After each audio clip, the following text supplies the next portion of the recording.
Everybody gangsta, but we never see you flexing on your true enemies. Hey, I forgive myself for what I plan to do to you. No more depending on a ghost to do what I need to do.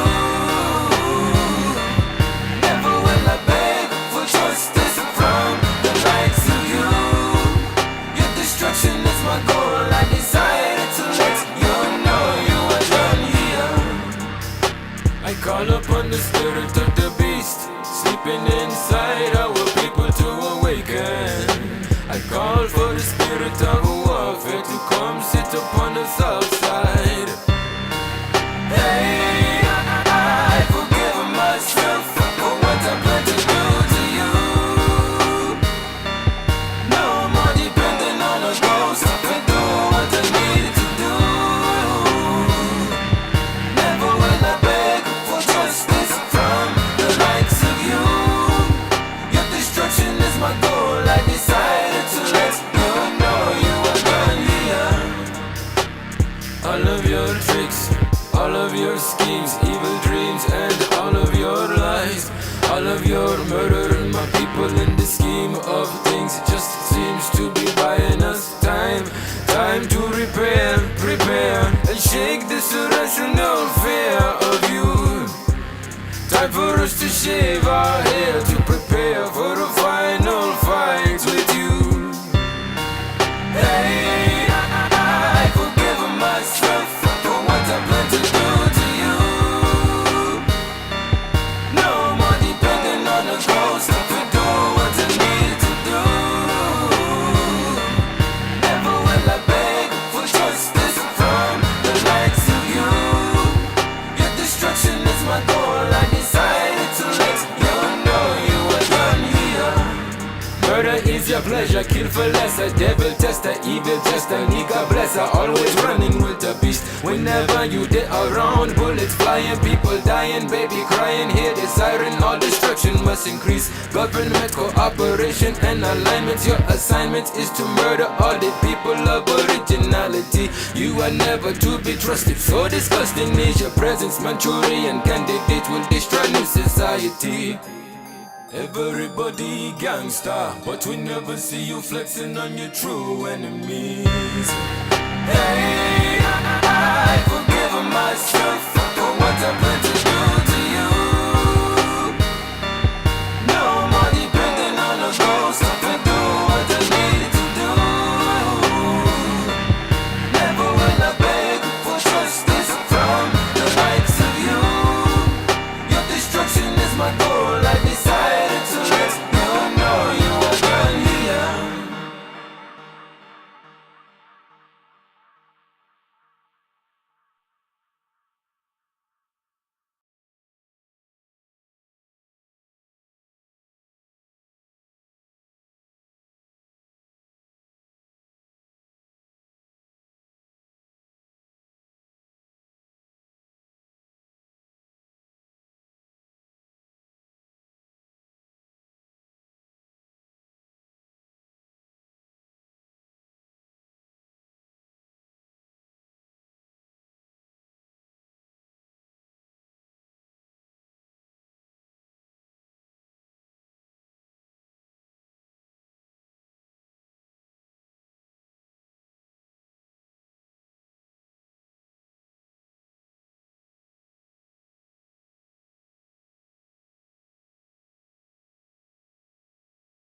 What's going on, everybody?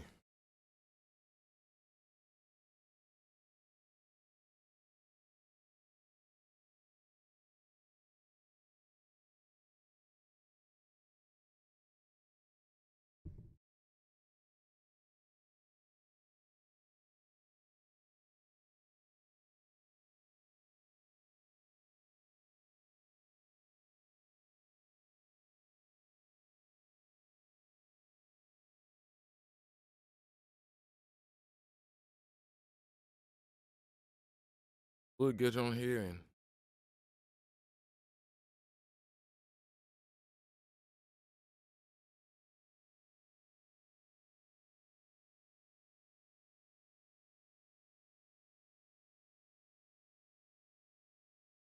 Yeah, as always, a baby duties.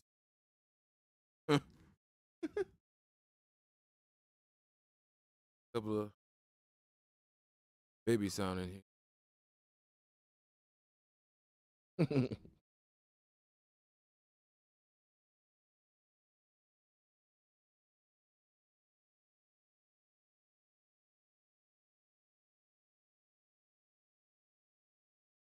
Yo, what we're gonna talk about today is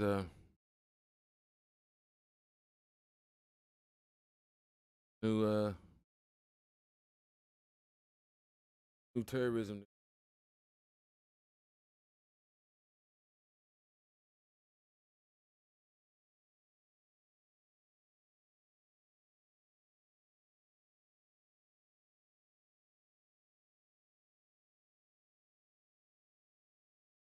going get into that.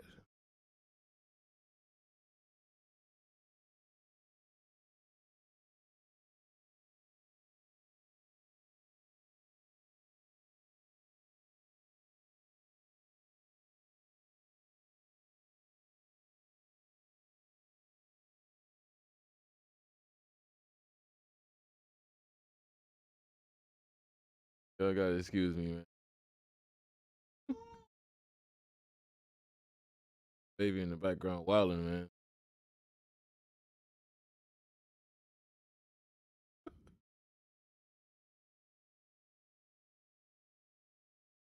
Doing out here.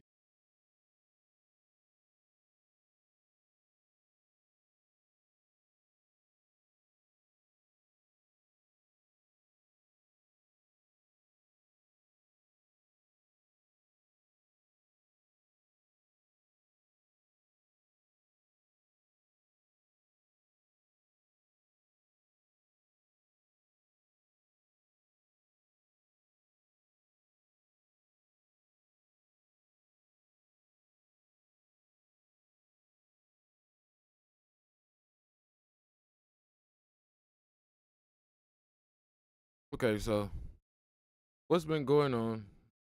We have had this upheaval about new currency going on. It was all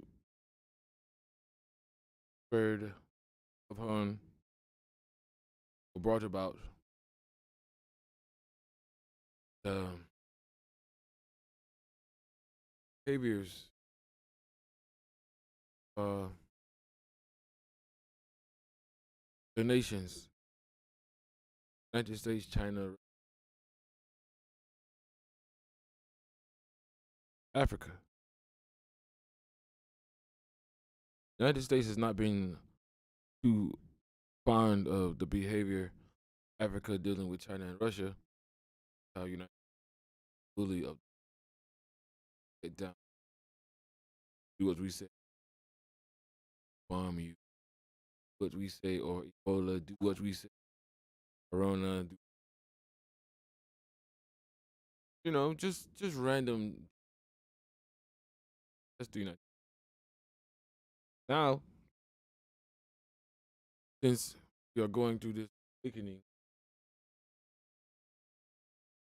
we're going through this mass awakening, and people are preparing themselves for the inevitable. Whatever United States is trying to bring upon us, we're preparing for that. They're like, oh well,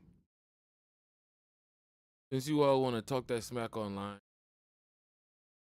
pose the called and do all of these things we don't really want you to do. Well, broke you. Yes, called broke you. Broke your money. Broke your bank. We pockets. Broke you. Break you. Broke you. That's what they doing. So with us having to come to grips with, most of us being, regular Joes out here working jobs, doing things day to day and get paid checks and ability money, all types have to do out here. Hold on.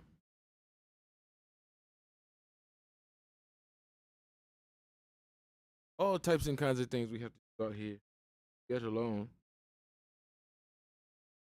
to get money, make this money last, and work for us, pay bills, whatever we have to do. Okay, just regular everyday people.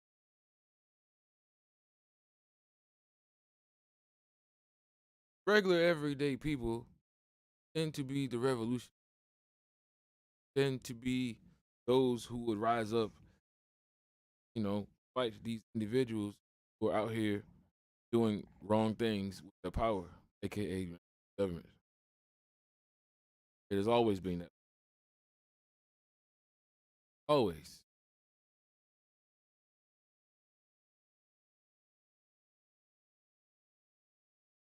The reasons why these athletes, musicians, so-called stars get paid so much money because they're controllable.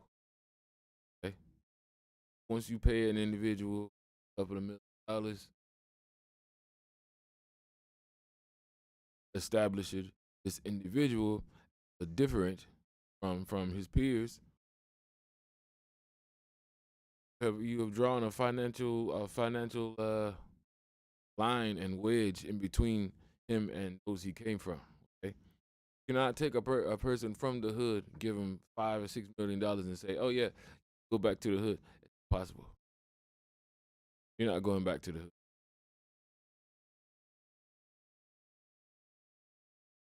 You're not going back to the hood. And if you do go back to the hood, you're not going to survive. Somebody going to rob you. Okay, that's what it's called. Go back to where you came with what you have earned.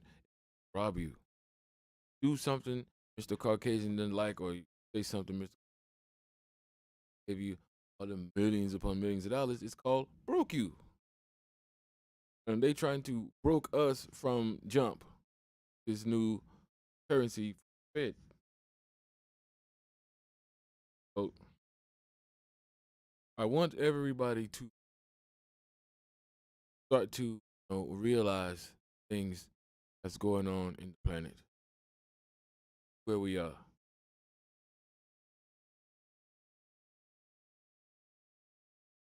See where we are. Okay.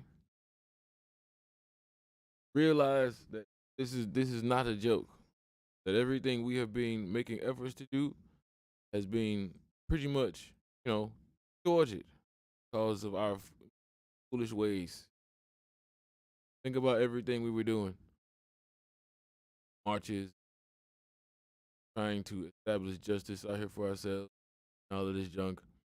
In the midst of that, we got goofies running around, you uh, calling people agents, doing all kind of stupid stuff, and then we have parts of our for petty reasons trying to be set up, you know, on false allegations, and then we need to get this individual out of uh, prison.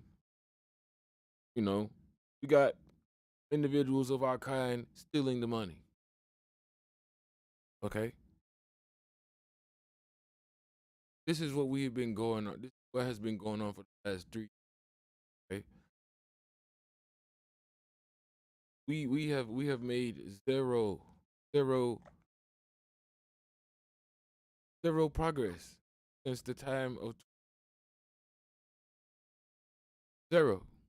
All of that waving of the gun, walking around with the junk, oh no peace and all of this stuff. We've been saying that for here we are, still nowhere. Nowhere.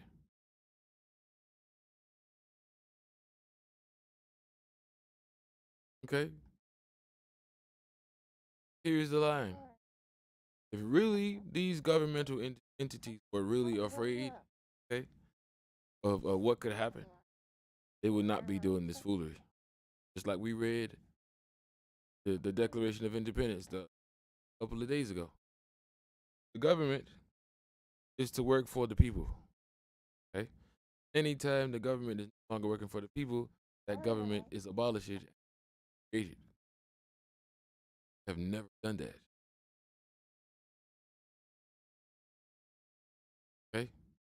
The time for us to have done that, absolutely, was directly after slavery. Okay, that would have been the time. That would have been the time to do that.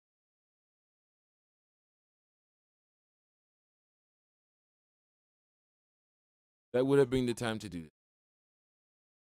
Since we never did, those same corrupt individuals maintained their power and grown their power.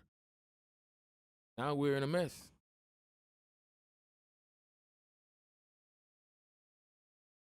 Horrible. Imagine going to work 12, 13 hours on a ship, okay? That 4 or 5 times a week. Get your pay, go to your house, pay your bills, do whatever, you buy a little junk, put $1,000, all right? Maybe a year later, working at job, doing whatever you can. Got $10,000 saved up now. Get a new house or buy something for yourself. Start maybe businesses. All of a sudden, something happens in the community. Somebody does something out here. Police do. Thought about that. All of a sudden, now your money's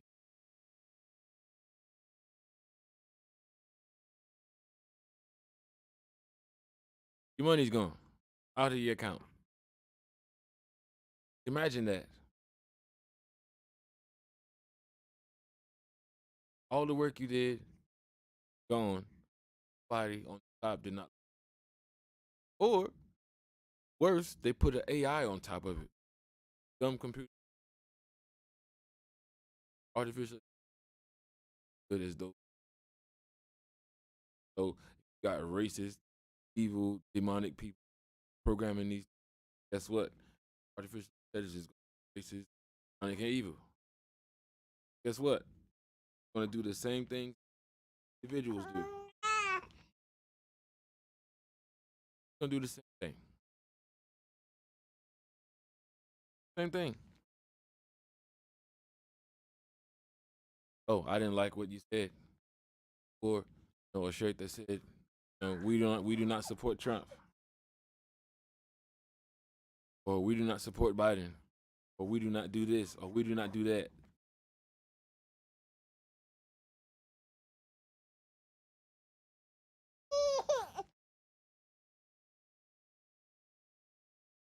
Anything you do not, anything that you do does not, support the agenda that they're trying to promote, going to get you kind of financial trouble.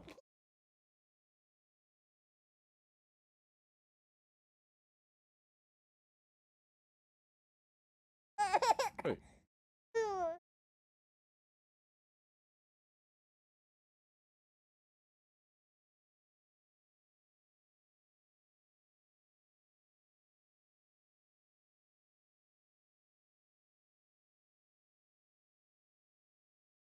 this is a scary time right here. Having a hard time thinking on it.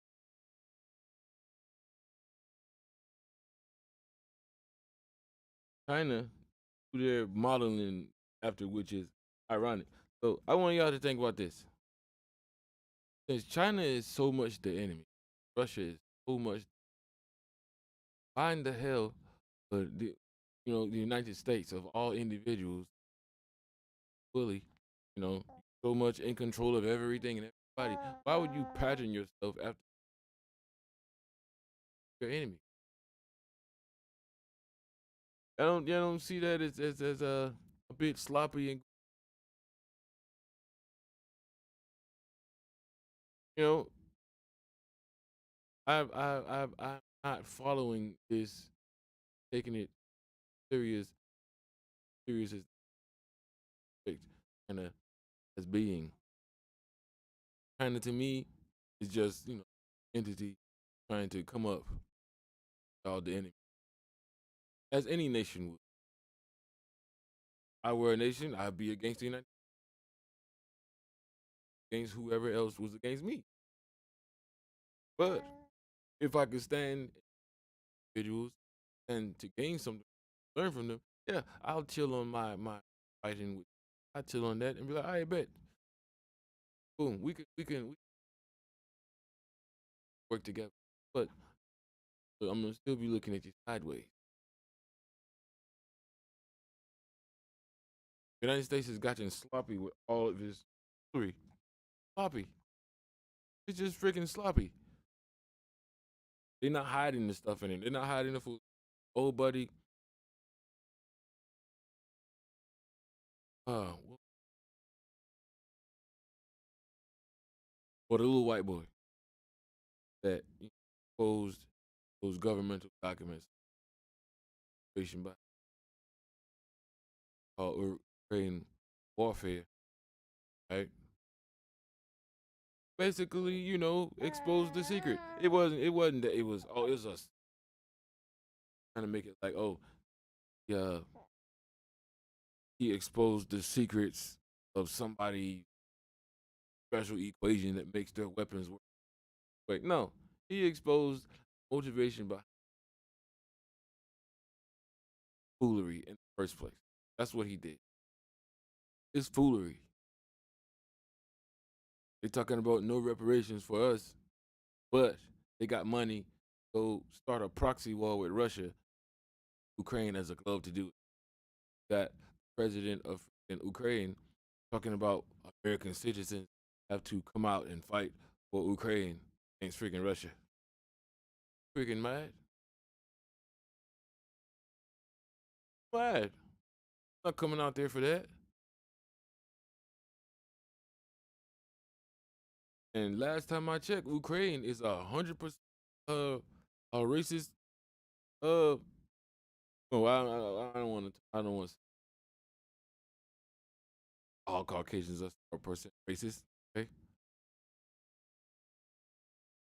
these other countries like Ukraine, the like are anti-black. Well, I'll say that anti-black. Go anywhere in Ukraine and hear anti-black sent anywhere. It's just like being uh in the 1940s, 30s, and South. It's just like that. Okay, let's not forget thing first started. Africans were trying to get up out of Ukraine. They would not allow them to get on the bus to escape. They wouldn't allow them to be taken up out of there. And then they turned around and was like, "Oh, well, you Africans here, you got to fight for it." Mad, mad, just mad. Huh.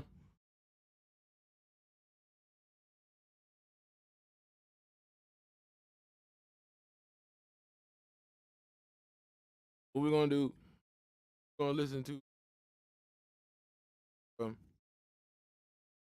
President, the African Ghana's president.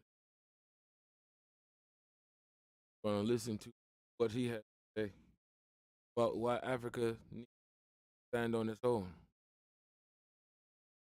for itself.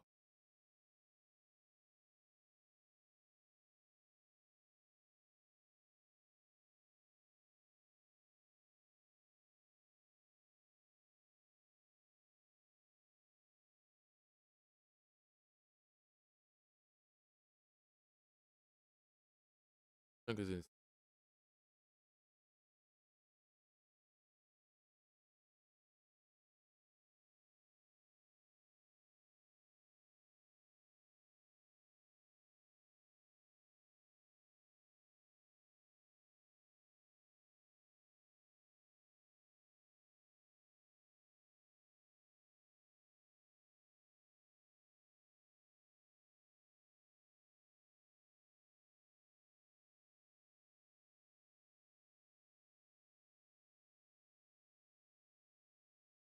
yeah,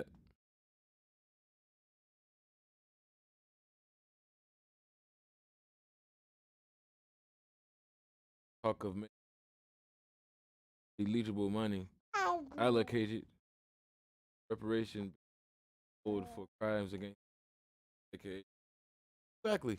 Yes, they want to go and police somebody else's country talking about their abusing their people. They straight up murdered two individuals, Muammar Gaddafi and what's it, Saddam Hussein, for the same foolery. Same foolery. Okay, they did that, and then under Barack Obama's time, he was over here talking smack about President Duterte of the Philippines. You know, talking about, oh, why you over there killing drug dealers? He was like, oh, we over here cleaning up our country. What's your problem? You all bring the drugs into y'all's country on purpose. Ain't that what you did to black people? He was like, okay, you don't have no room to talk about me. I'm taking care of my people over here. What are you doing? You over there shooting black people in the face for no reason. Oh, you using black people as target practice. How you over here in my country? Obama. Okay. What Duterte was saying. Right? So, miss me with it. Turn on video.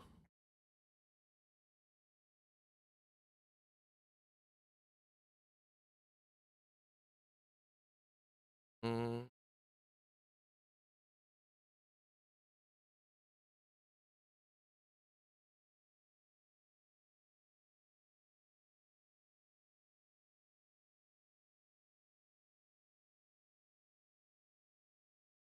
all right.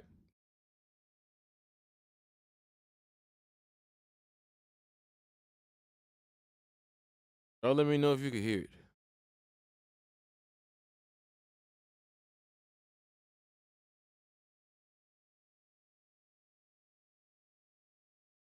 Truly my pleasure to bring to the stage the President of Ghana, President Akufo-Addo.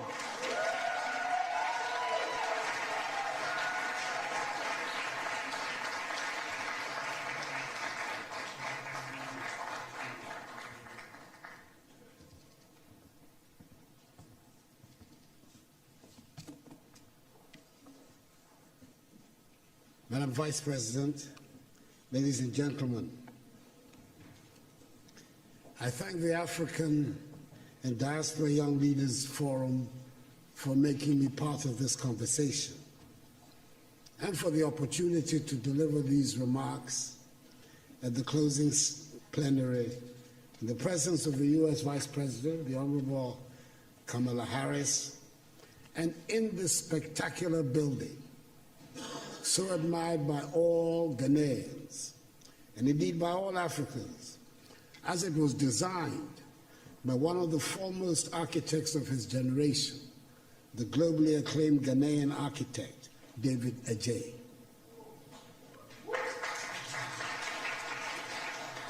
The forum has chosen the most relevant theme of Africa's contemporary situation, a theme which sums up the essence of African aspirations: amplifying voices, building partnerships that work.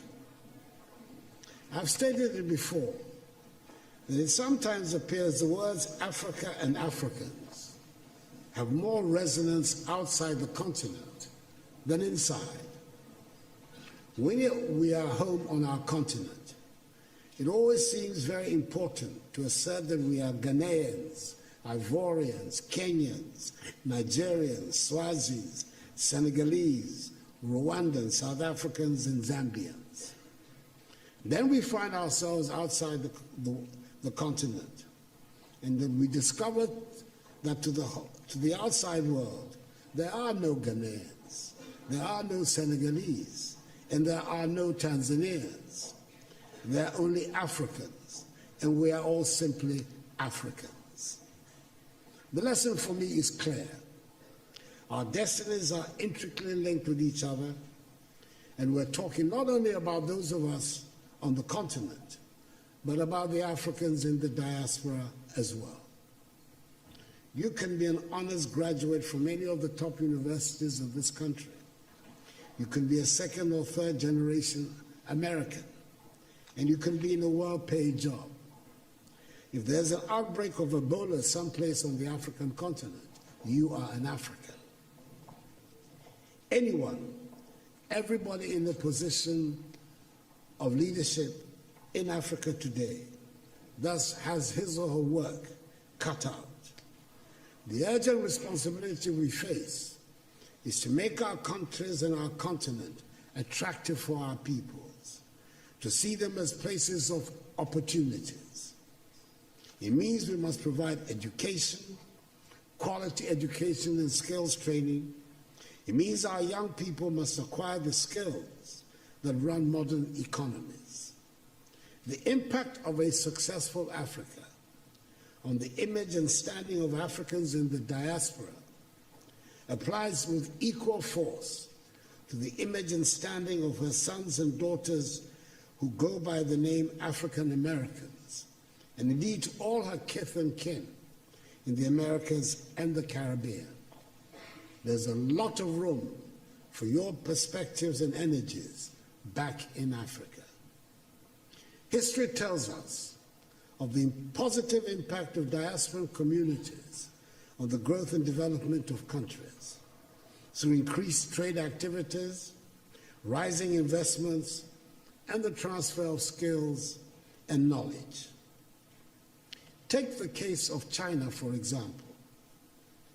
With an emigre population of some 60 million, the Chinese diaspora is said to be the 25th largest country in the world, who, according to the Nikkei Asian Review, own assets worth 2.5 trillion United States dollars.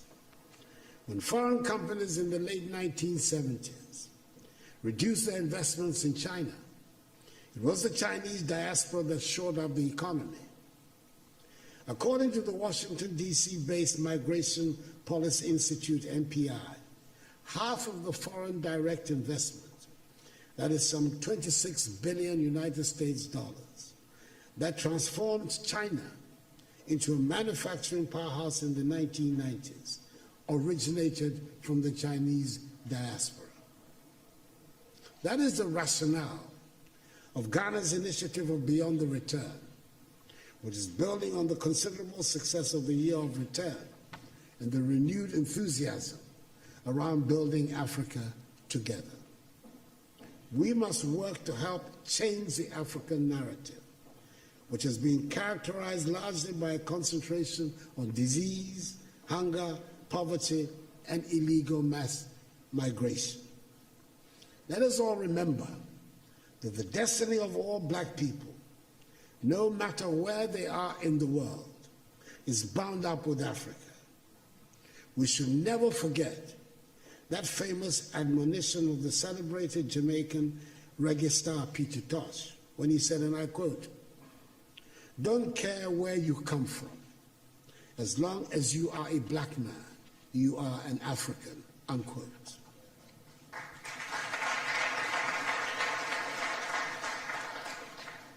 We must help make Africa the place for investment, progress, and prosperity, and not from where our youth flee in the hope of accessing the mirage of a better life in Europe, Asia, or the Americas.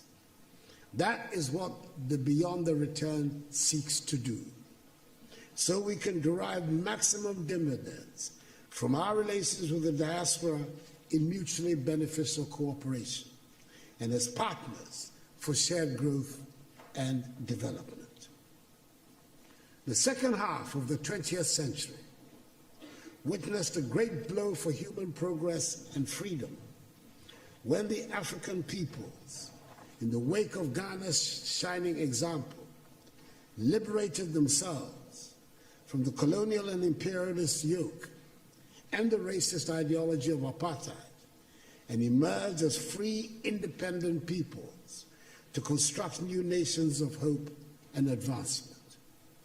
The first half of the 21st century should consolidate this development and see the growth of modern, prosperous, technologically advanced nations within a united Africa, which would make a reality of the dream of the 21st century as the African century, and bring dignity and respect to black people all over the world.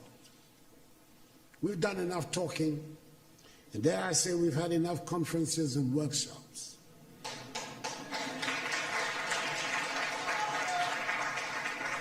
We know what we need to do. It is time just to do it. We've run out of excuses for the state of our continent. We have the manpower. We should have the political will. It is time to make Africa work. We have good reason to be proud of who we are and the beautiful continent that is ours with its vibrant cultures. The geographic space covered by Africa makes it the second largest of the 7 continents. It has 30% of the world's remaining minerals of value. It has some of the most breathtaking scenes on our planet. It has plants and animals that are wonders of the world and critical for the survival of the globe. I hear a lot about the need to change our narrative and tell our own good story. Ladies and gentlemen, as the saying goes, nothing succeeds like success. If we work at it, if we stop being beggars and spend Africa's monies inside the continent, Africa would not need to ask for respect from anyone. We would get the respect we deserve.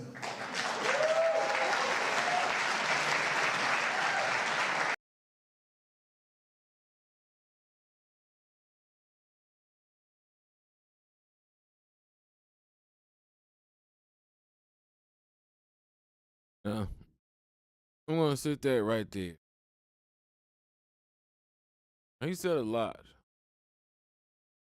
But the most important thing that he said was, we have had enough conferences, meetings, and workshops. There's enough of that. Okay? Just like, how many marches we going to do? How many times we going to come outside like, oh, we don't like what the cop did. We don't like what, Mr. online or whatever the hell. We don't like what they did or said. No. How many times are we going to do that? How many times we're going to march up and down the street and scream and cry? We already know how these individuals feel about this. How many times are we going to do that? How many? It's time to work. Spend no more time for marching around. We know who the enemy is. We know who's doing what. We know who controls what. We know where these cops be. We know where these agents be. We know who they are. We know their faces. We seen them. We seen them around. Okay? We know them. It's time to get this work. Now, the other thing, what he said, yes, they're getting their infrastructure from China. China is building their infrastructure. Okay? That was the smartest strategic move they could have made. Is it a bad deal? Yeah. But the enemy of your enemy, your friend. Okay? The United States did this to themselves. I'm glad Africa stood up and chose the way they did. I'm glad they chose America's enemy. I'm glad they did, because it shows they finally got some backbone. Okay? Finally. Is China a true enemy? Absolutely.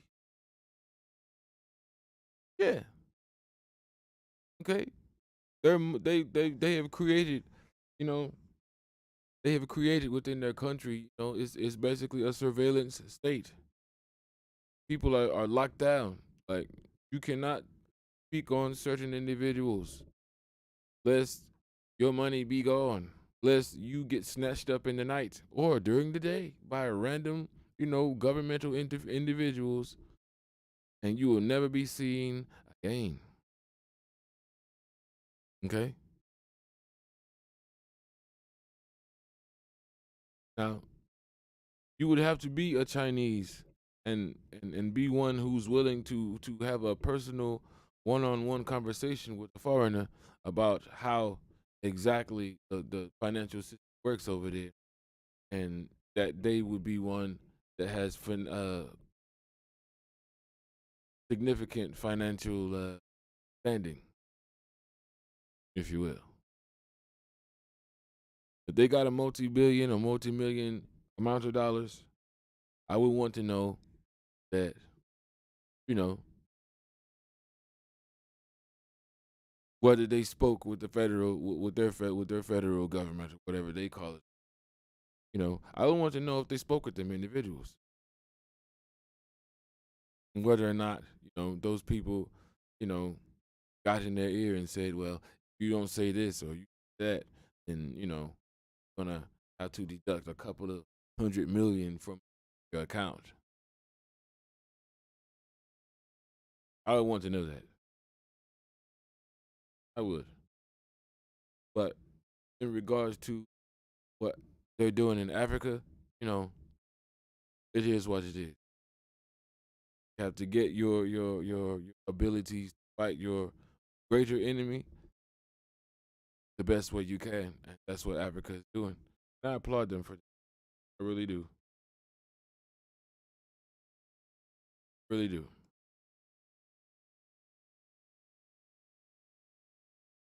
What would be great? They open the doors to Black Americans that has something to give.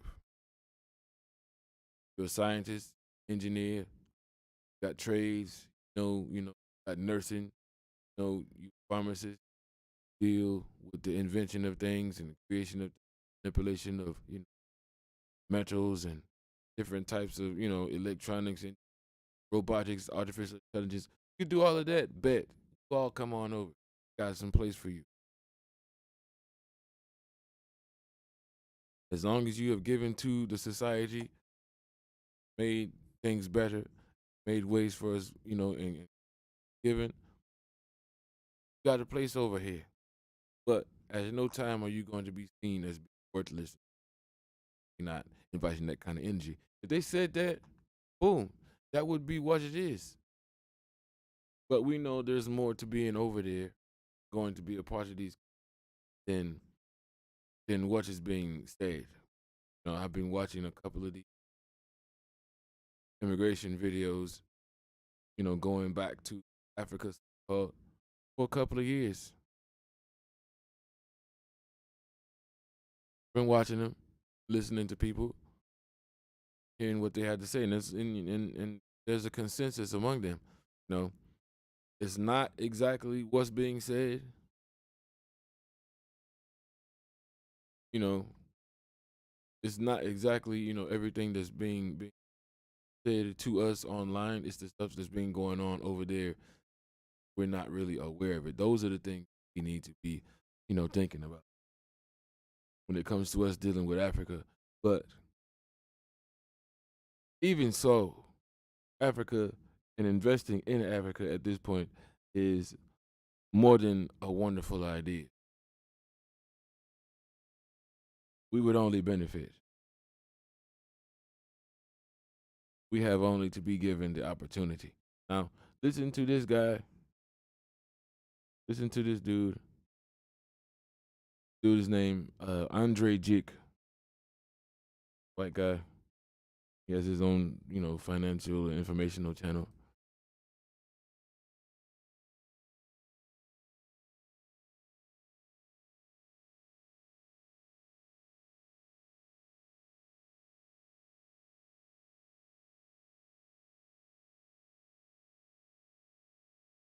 Me turn my sound off and turn.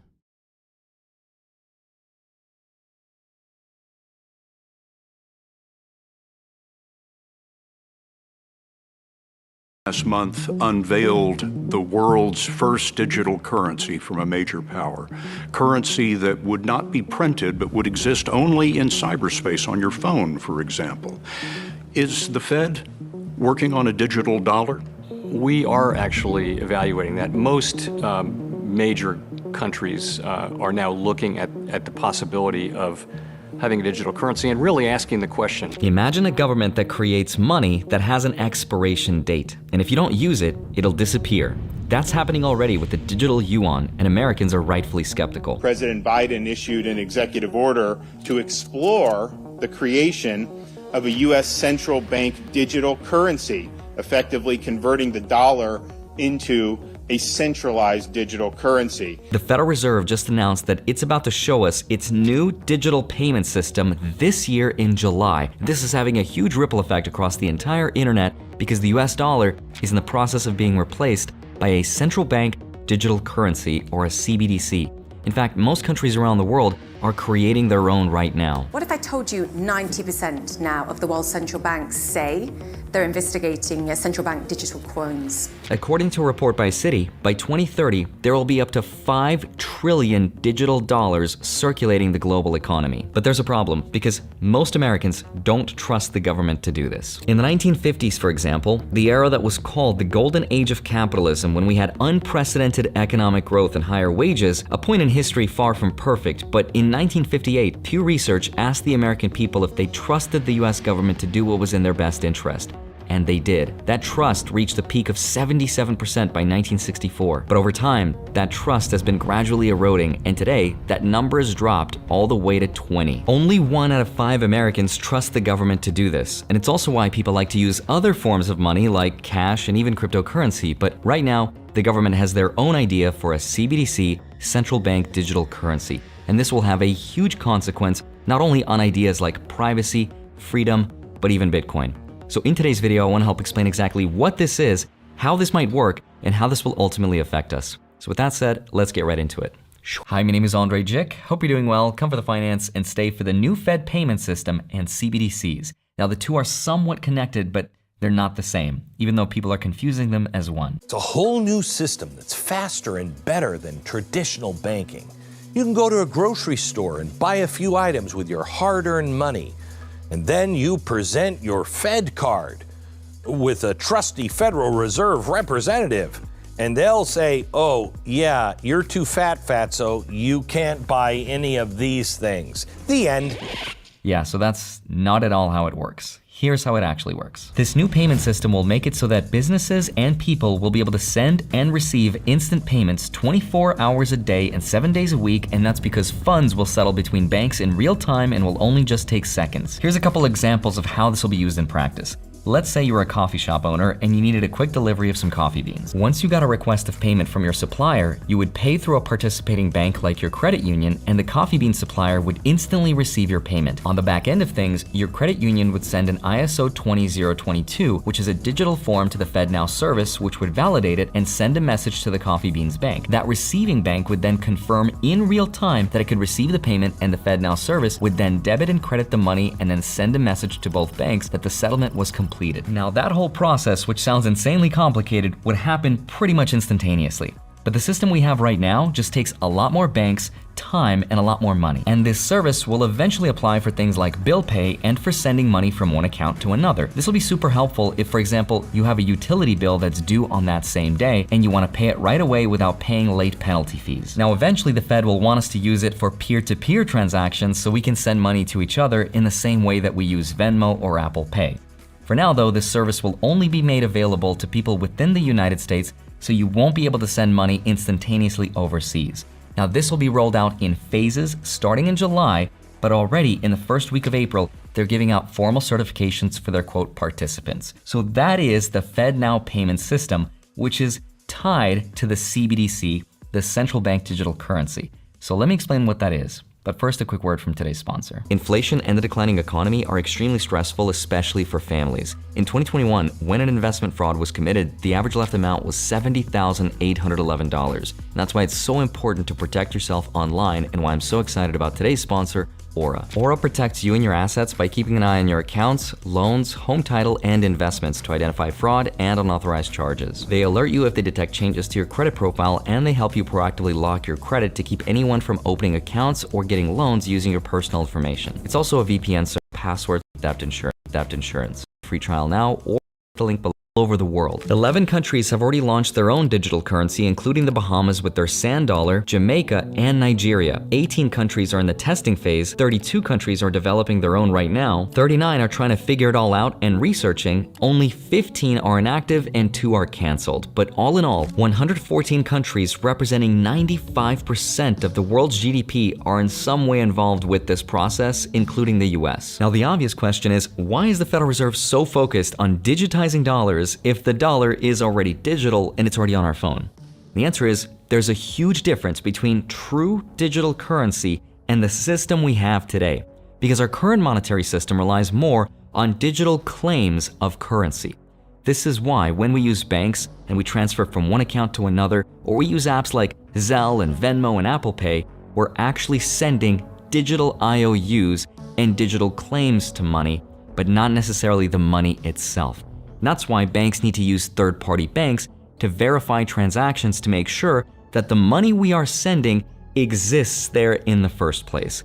And a true digital currency would be true value transferred from A to B without the use of a bunch of third-party banks. All of this is starting to sound kind of like the things crypto is already trying to solve. Except there's a couple huge differences. CBDCs are controlled through a private network by the government, so they're not decentralized. And that gives the government full control over its supply and how quickly they can move it from point A to point B. And with that, there's a lot of pros and a lot of cons.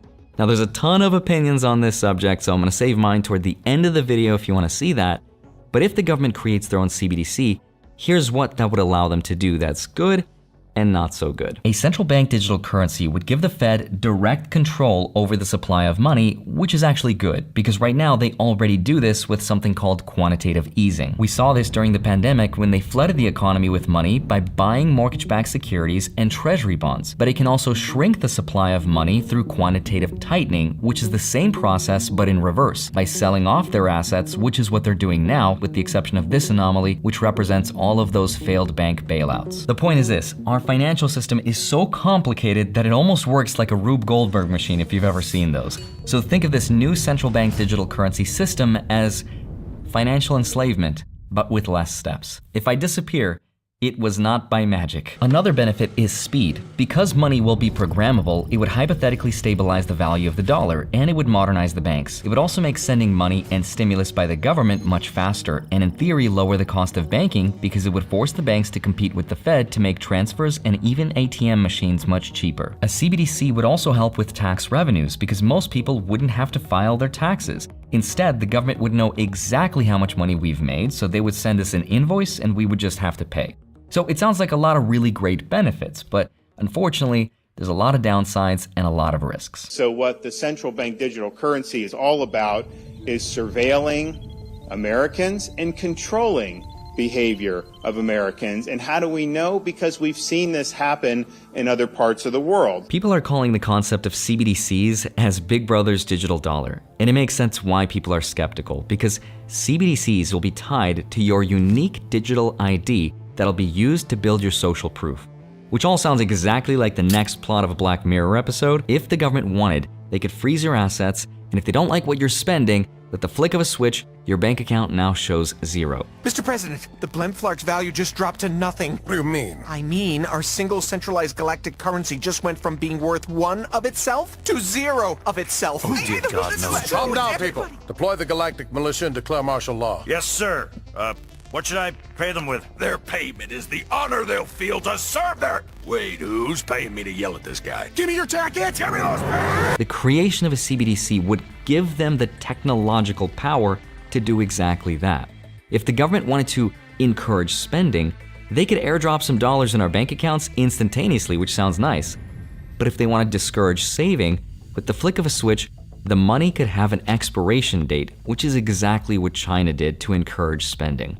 Now, if all of this stuff sounds like a conspiracy theory, you don't have to look at China for that to happen, because all governments can abuse power, including the US. Because on April 5th, 1933, this happened. This was a decree issued by Franklin Roosevelt which gave US citizens 1 month to give up their claims to gold, including coins, bullion, and certificates. Everything was confiscated and had to be returned back to the Federal Reserve. But that's not even the crazy part.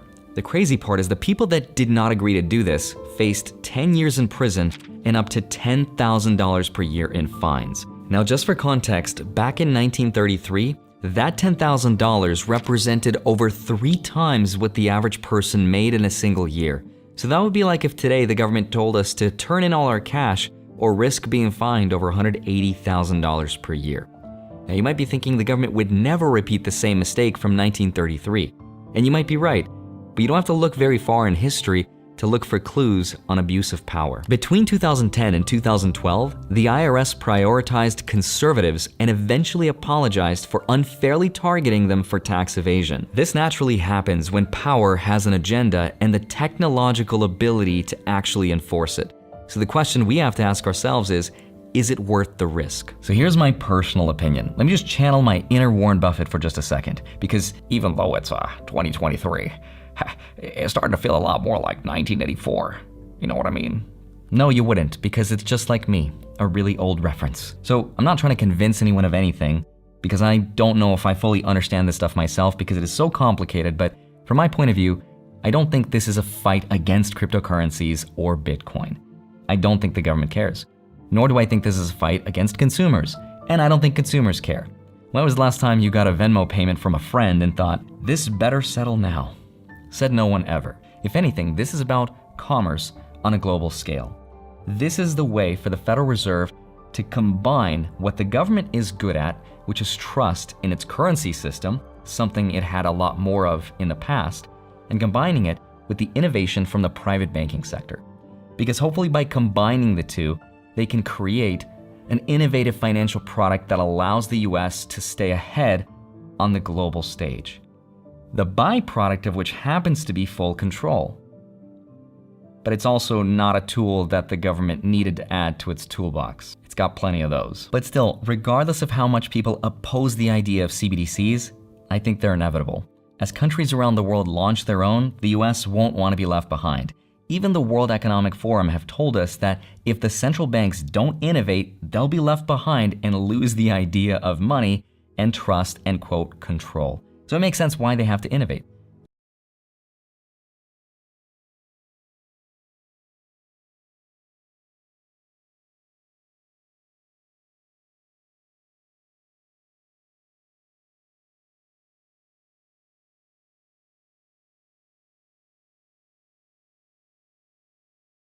Now,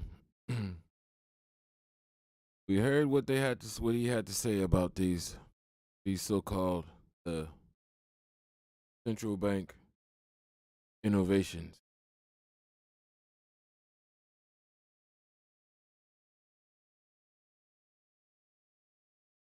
We know, those of us who know what a central bank is, we all know far too well that central bank is nothing but a cabal of, financial terrorists that have been terrorizing the so-called United States corporation since 1776. Okay?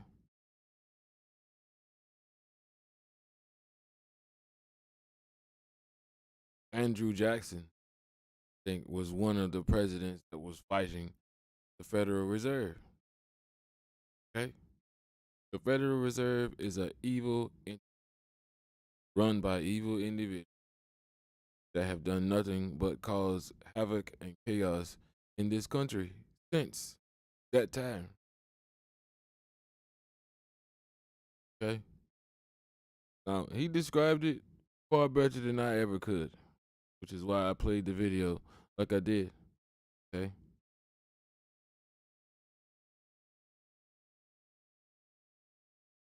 This system coming in here not going to be a help for any of us. It's really not. sure, they could do good with this thing, but I don't really like the idea of this government,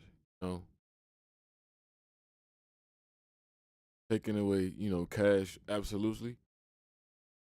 I mean, truthfully speaking, it would be no different from them, the dollar crashing, all our dollars being worth nothing anyway. But they probably would be able to retain some, monetary value on the principle that we as people would give them, peer to peer. You get what I'm saying? So even though the dollar could crash and they may not print any more money, be kind of disastrous, wear out. Money will wear out. They never print it anymore, and we would have to figure out some other type of way money. So that would mean we would create our own system of worth. We would have to find resources to back that money, make it worth something. Lest we repeat the same thing that they were doing. We creating money out of nowhere for no reason, with no true value to it, other than the idea of it's money and it's worth $1, whatever the hell credit you give it. Just like you said, 1933, the United States government, Franklin Roosevelt, told all the citizens they need to turn in their gold, or else face a fine and years in prison. So all the shook people that believed the government, they turned their gold in. Those who was gangsters, they retained their gold. Still to this day, we're finding elderly people who are 90, 100 years old dying, and their families are finding stockpiles of gold that they had from the 30s. Okay? It's not a coincidence. Not fake, it's very real. These entities, these people that run this country have been evil since the very beginning. Contrary to what some people are trying to make the government seem like, these individuals have complete control in their brains. I don't care what anybody says. I don't. Not at all. Now, in order to know what's really going on, you got to know what the Fed is.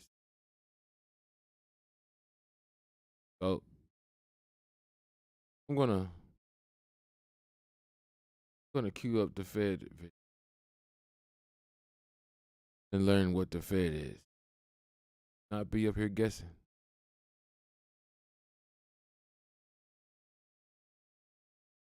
So, for those of you still here, thank you for watching my video. Attending, thank you. Really did not have to do that, but you did. So thank you. Greatly appreciated. Something to give you, I would.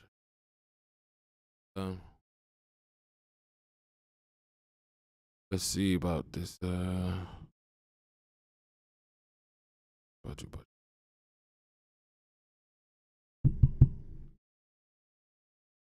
Yeah. My God.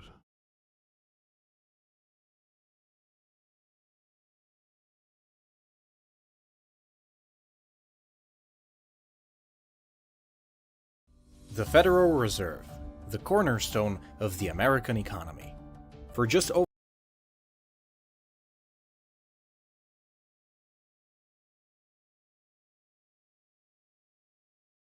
The Federal Reserve, the cornerstone of the American economy. For just over a century, the Fed has overseen the financial system of the US, but its track record has been far from perfect. Worse yet, it has such a unique and convoluted structure that it's very difficult for people to really understand it, which is why, unsurprisingly, the Fed has been subject to various conspiracy theories, from being owned by the Rothschilds to being operated by lizard people. Today, we're going back to the dawn of American finance to see how the Fed was created, how it works, and who really owns it.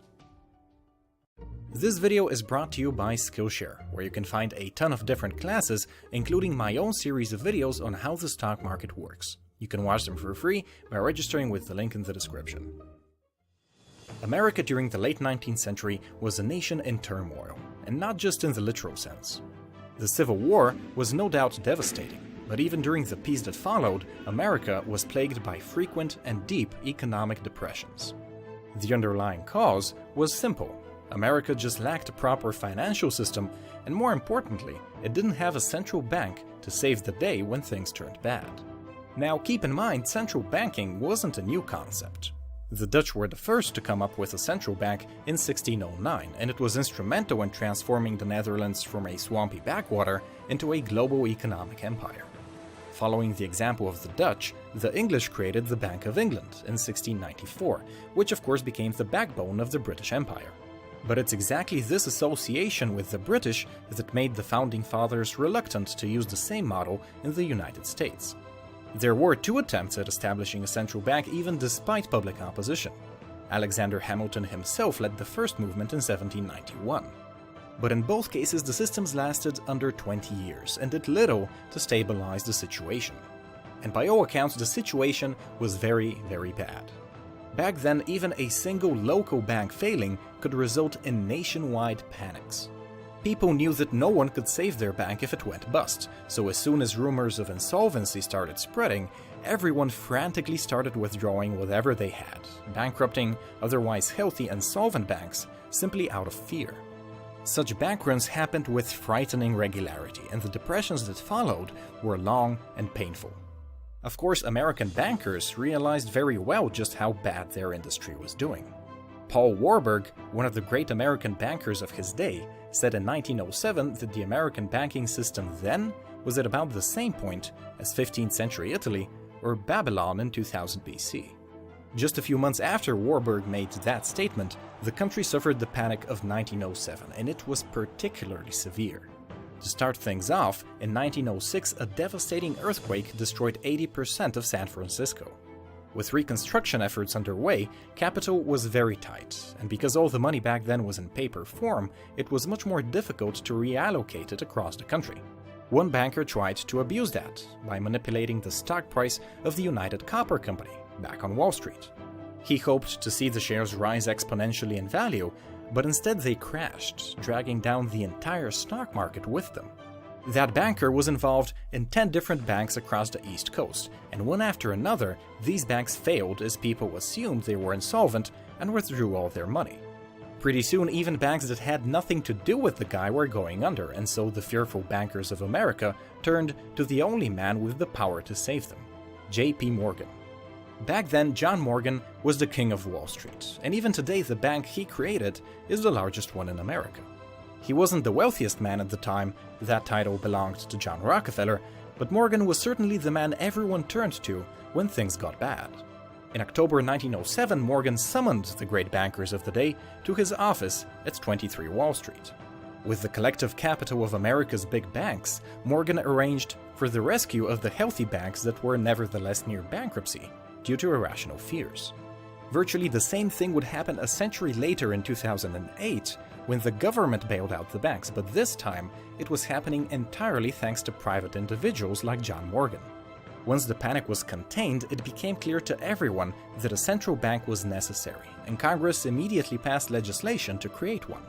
However, that was pretty much the only thing everyone agreed on.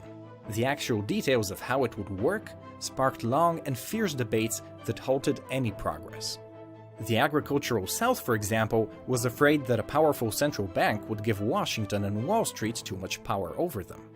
The bankers, meanwhile, wanted to make sure that the central bank would not be manipulated by political interests. They wanted it to be as independent as possible from Washington. The sheer number of competing parties made creating a central bank extremely difficult, and negotiations would in fact take over 5 years to finalize. What's interesting though is that these negotiations weren't happening on Capitol Hill. Instead, they were held 600 miles south of Washington on Jekyll Island in Georgia. That resort was home to an exclusive club of over 100 of the wealthiest men at the time, including John Morgan. Of course, only a select few would help draft the actual plan for the central bank, and it wouldn't be until 1913 that legislation would actually come to pass. The newly created Federal Reserve was truly a miracle of compromise. To accommodate all the various interests of the diverse United States, the Fed became a central bank unlike any other in the world.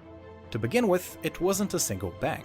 Instead, it was a network of 12 regional banks, each governed by local bankers and businessmen.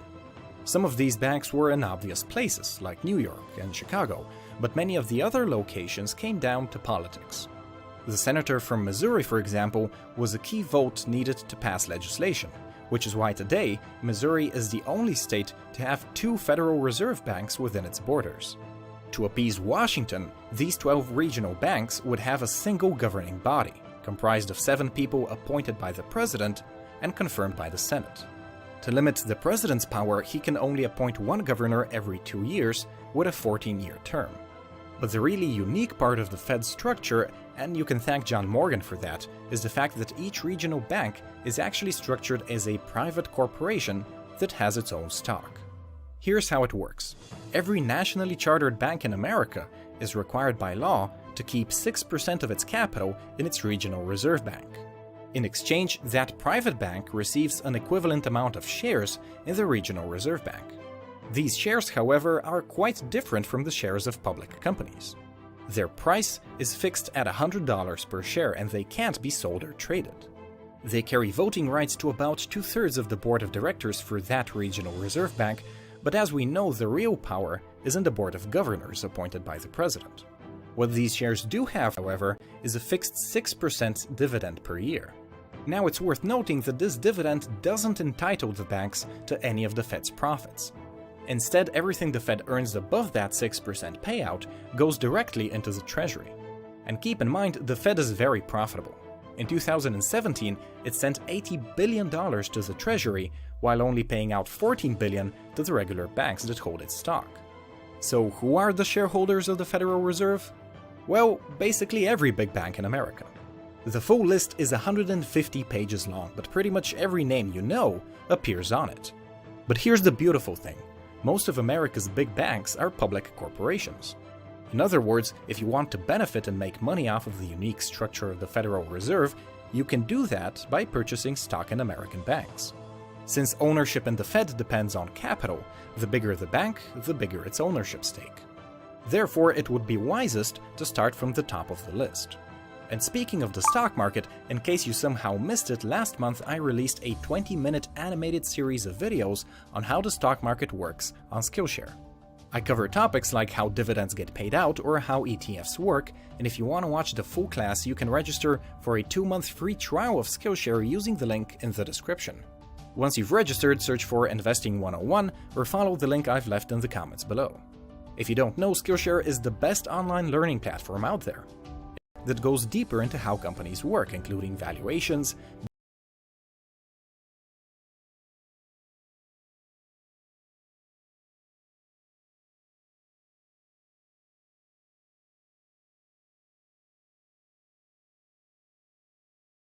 So now we got a good idea of what the Fed is. Kind of boring, but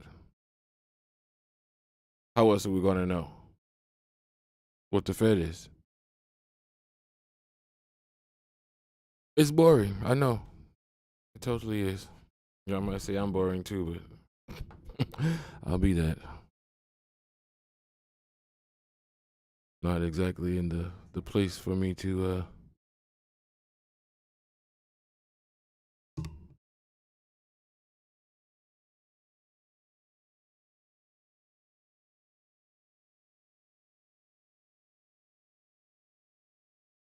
sleeping kid.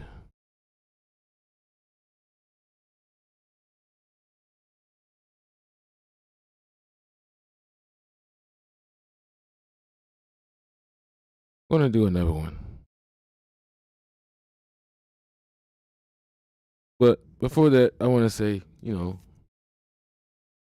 this whole Fed nonsense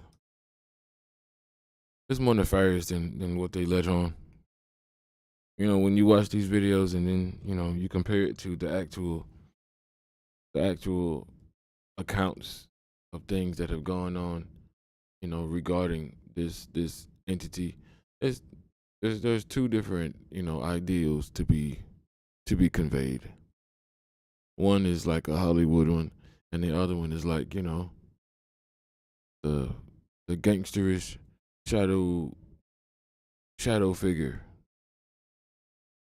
And we know how Caucasians get down. We know how, when you go back in history, J.P. Morgan, and J.D. Rockefeller, those are some of the most, evil individuals you never wanted to meet. Yet, when they speak of these individuals and the things they created, they make it seem like it was, just another day in business land.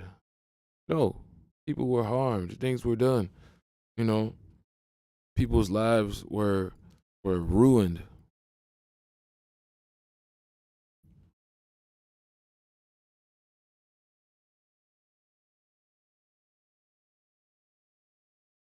People's lives were ruined. There's a lot of things that went on. There's a lot of things that went on with J.P. Morgan. J.P. Morgan ruined, and J.D. Rockefeller ruined pharmaceuticals for all of us forever. Okay, black people were healing people on astronomical levels during that time. Matter of fact, it was just healing white people because white people's health was always trash. The time they met us up to the very day, we were healing them with herbs. We were in slavery, being enslaved, and still healing these fools with herbs. Still. And here comes JD Rockefeller and made all of our medicinal talents and skills, illegal. So you had the demonization of hemp, which was basically the cure-all for everything. You could use hemp to clean up the land from toxic, materials, and basically literally heal the earth of all toxic materials over time with hemp. Made that illegal. Then forced everybody into, using these detrimental pharmaceuticals that are based in, petroleum, because he's an oil baron. What else would you use oil for other than poisoning people on a mass scale? Then he rigged up the modern day school system, school curriculum. That was straight from him, turning everybody basically into a dummy idiot.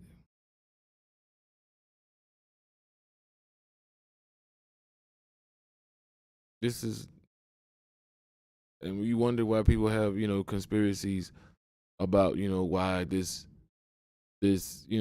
government is just corrupt and evil, and anything they bring out has always had a nefarious undercurrent reason for use. The saying goes, power corrupts and absolute power corrupts absolutely. And this is what these people have been. They have always been like this since. If they would do slavery and say it's cool and then try to whitewash history, what else would they do? Like, there's nothing else is. No, you can't get any worse than that.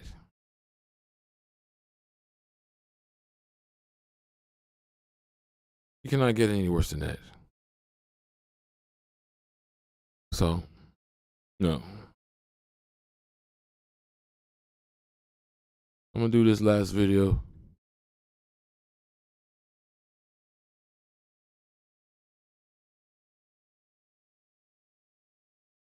I'm gonna do this last one, and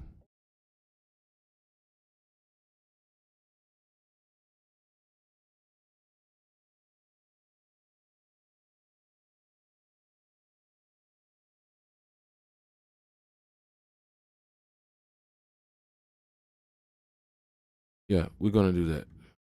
Let me come up here, turn the mic off.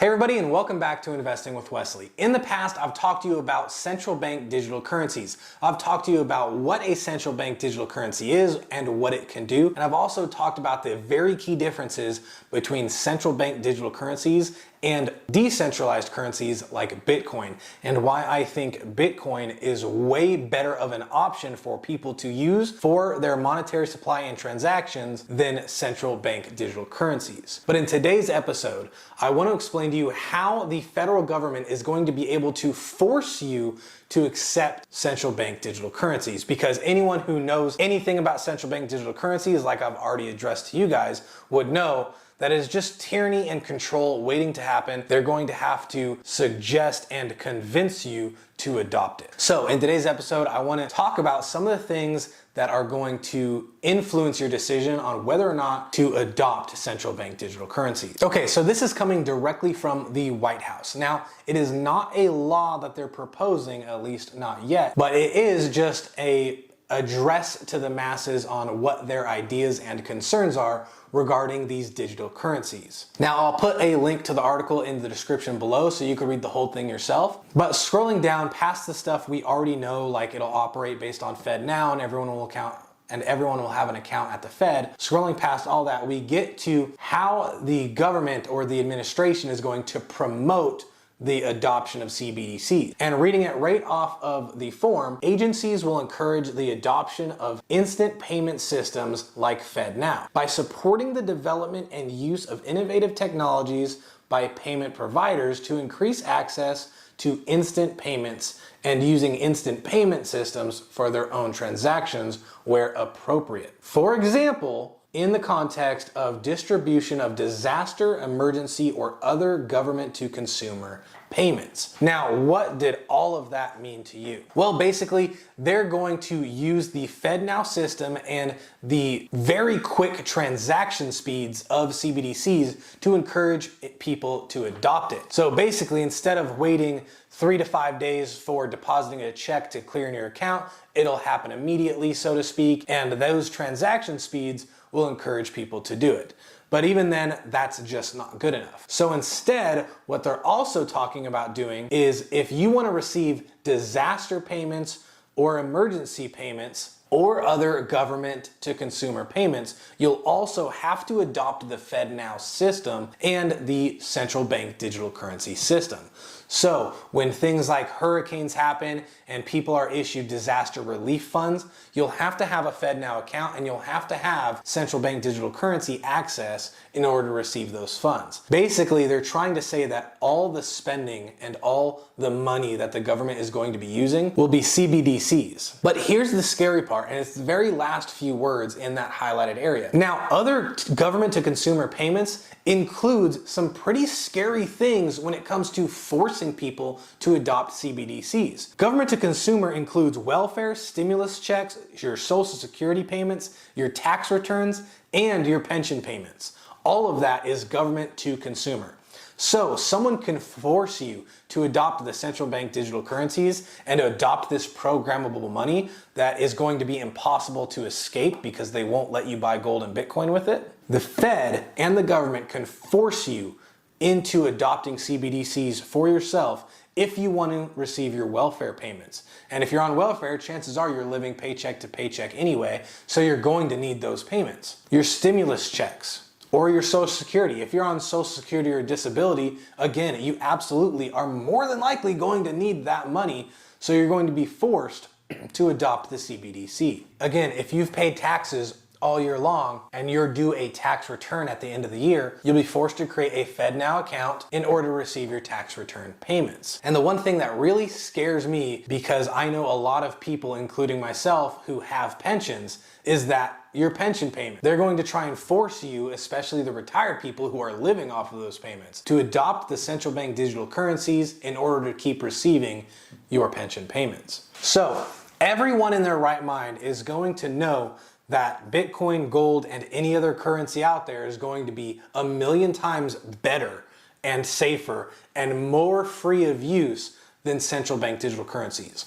Nobody in their right mind is going to want to willfully adopt these currencies. However, there is structures and ideas already being talked about, already being broadcast to the masses on how they're going to force you to adopt central bank digital currencies. If you want to keep receiving your welfare check, if you want to keep receiving your Social Security, your tax returns, your pension payments in retirement, then you're going to have to adopt the central bank digital currency and its platform and abide by all the rules and all the spending requirements, all the savings limits. You're going to have to abide by every single rule that they set forth, and you'll effectively be trapped in the system. This is why it is so important, and I've been preaching it in every episode I've made so far. Get out of the system while you can. There's not a lot of time left before the central bank digital currency pilot is up, and it'll probably become a full-time thing. Buy gold while you can, buy Bitcoin while you can, and stack up as much spending power as you can outside of the system while you can. Now, this is an investing channel, and just talking stocks for a moment, that is still within the system.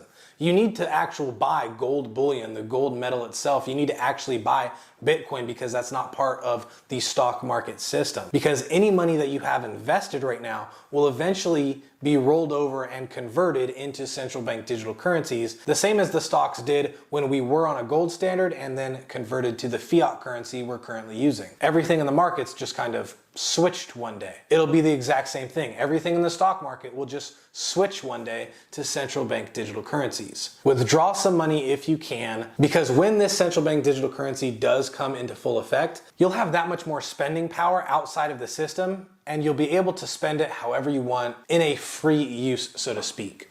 So if you haven't done so already, watch some of my other videos, create a budget, get your finances in order, create a spending plan, and use that money to not only invest, but to invest in things that are also outside of the system. That is the only way you're going to maintain your absolute freedom to spend in the event that these CBDCs do become corrupted and programmable in a way that is just not in anyone's best interest other than the Fed. I hope you got value in this video. If you did, please remember to like and subscribe, as it really helps this channel get out there.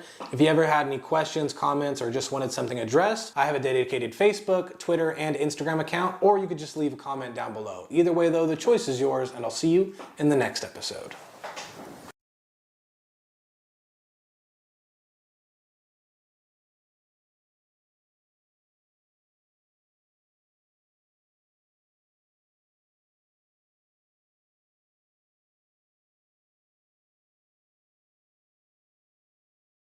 So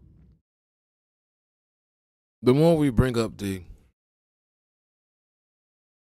ominousness of this thing, you know,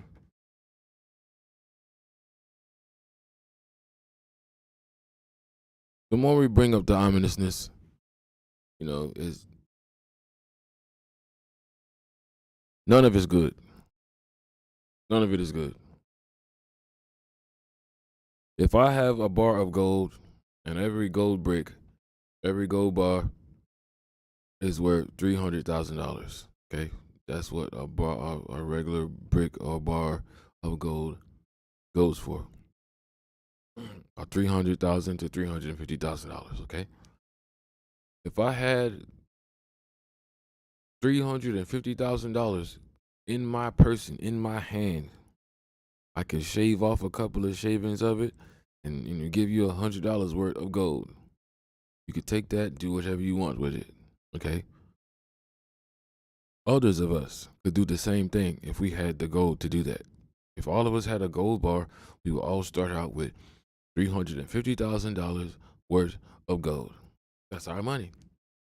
Nobody could say, give me your money. No, because you would. Kapow. You see? You could protect your junk. But if your corrupt damn government says, oh, we got troops in the streets that's gonna, kapow you if you do not give up all your gold. And then we got streets, we got troops also in the streets who's gonna kapow if you do not adopt this rob you system, this broke you system.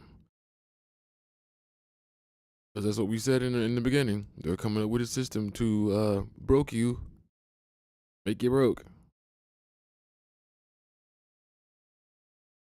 That's exactly what the hell it's about. Just as get down or lay down. And some of it will say it's the mark of the beast. Some people would say, it's some other junk. All right, bet. I don't give a damn what it is. It's all bad. My question to us is, what are we gonna do?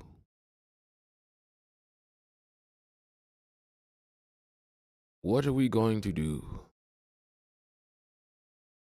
We done marched and waved guns around, did nothing. Seemed like they shot even more of us after we did all of that foolery. Oh, is that a baby? Yeah, come out. Is that? Oh, is that a woman right there? Is she carrying the baby? Wow. Yeah. Is that a black granddaddy minding his own diddly damn business? Yes. Yeah, get him 2 times. Shoot him in the geritol. Yeah. Shoot him in the arthritis. Shoot him in the diabetes. Matter of fact, shoot him in the hair loss.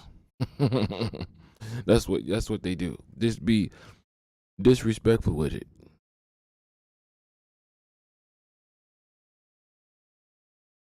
What are we gonna do? This was the most strategic chess move ever. Everybody's so distracted with foolery. Distracted by, who Will Smith is slapping. Distracted by, Jada Pinkett and her bald head. Distracted by, who gay and who not.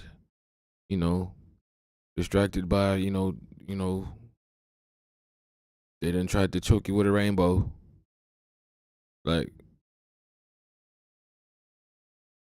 we fell for it. Now they got the dummy move on us. This is an extreme warfare move.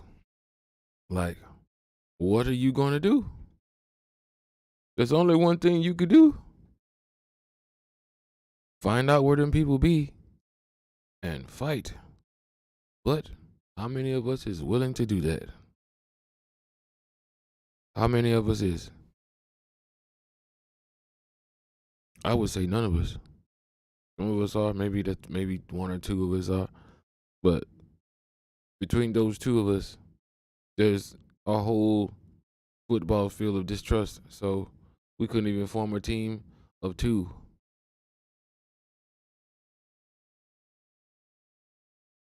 If we wanted to. Like I've literally sat on Instagram lives and listened to people bickering and arguing, fighting over idiocy.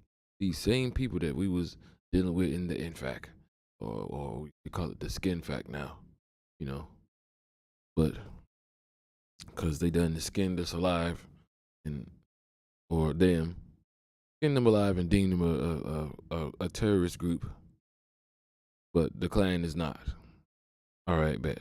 But anyway, when we were with them, we did all of this stuff. Did all of that. For what? Listening to these guys bickering and arguing on which gun group is the best and which gun group is whack and which gun group got the most agents in it and who's an agent and who is not and meanwhile they pulling the rug from out from under us. Oh, think about it. Where are you gonna go to get your bullets for your guns and all of this junk if you cannot control your money when you get to the gun store?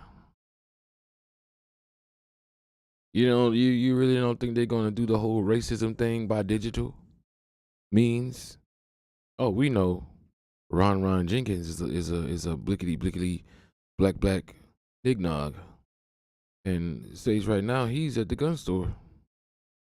Should we deny? Huh? Deny. Sorry, man. Your Fed Now card was denied. But I got $500,000 on it. Oops, says you got zero. How's about that? Or you could be the female just taking care of your kid, and you know, you got off your job and whoop de whoop, and you a single parent and all of this junk, and you got done wrong by the dirty cop, and you spoke out about it online. All of a sudden, your welfare card is off. You can't get food stamps. You can't get WIC for your kid. You can't get no doctor's appointment. Medicaid, none of that junk. Oh, why is that? Oh yeah, you spoke against our lawman, but he was illegally touching me in inappropriate ways during a traffic stop. Yeah, man, that's hearsay. It was on video and everybody saw it. Yeah, that was CGI, but it's not. I word against yours. Broke you, denied. Turn your card off. What you gonna do? You can't buy any bullets because they know you black and you a male and you not homo. You're not waving the rainbow flag. All right, bet. You extra denied. You're black female that fought against the dirty cop. Molesting you on the side of the road. Denied. You're not feeding you nor your kids. You damn sure not paying the bill because now we done broke you and took your rent money. What if you were elder and you was with the civil rights movement for real and somebody finds some pictures of you somewhere and all of a sudden, oh, you look in your pension and it's gone. And you say, hey, why is my pension gone? You call, like, hey, we found out that you was a part of the movement, with Malcolm X and the brothers. You was fighting against, the feds and the CIA. Even though those two entities are 1,000,000% illegal and terrorists, you was fighting against our friends. Denied. Broke you.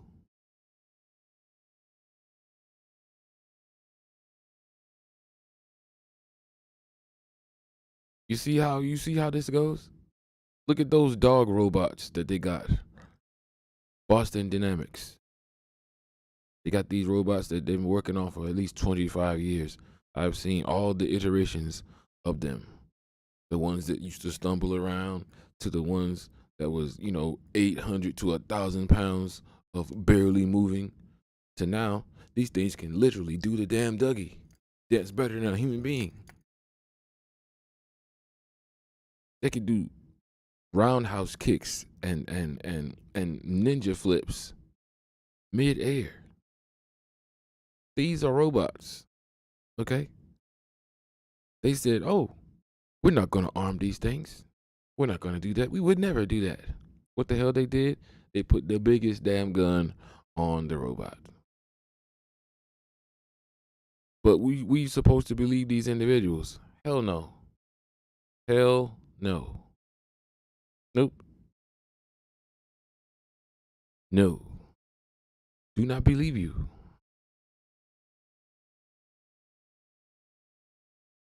If you can get some gold, get it. If you can get some diamonds, get them. If you got to do side jobs, you got to, whatever you got to do, just pray the Most High be with you when you doing it. If you got to,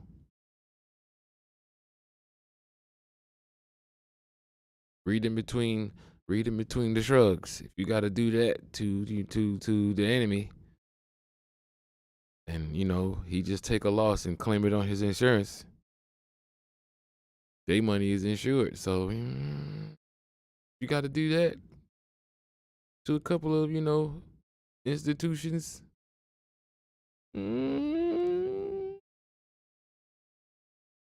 They rob us all day, so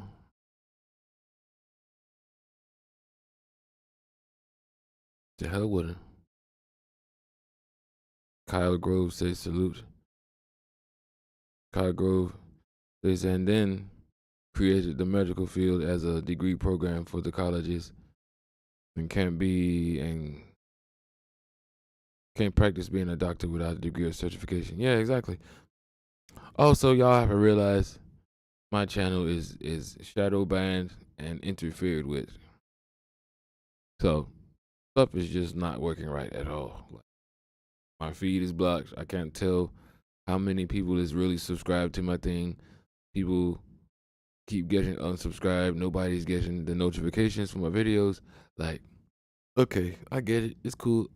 I got other channels I'm about to start, but forget this one. I'll start over somewhere else. But for those who actually do care, I'll be moving off YouTube and going to another social network where I can be more free to say what I really want to say and do what I really want to do on there.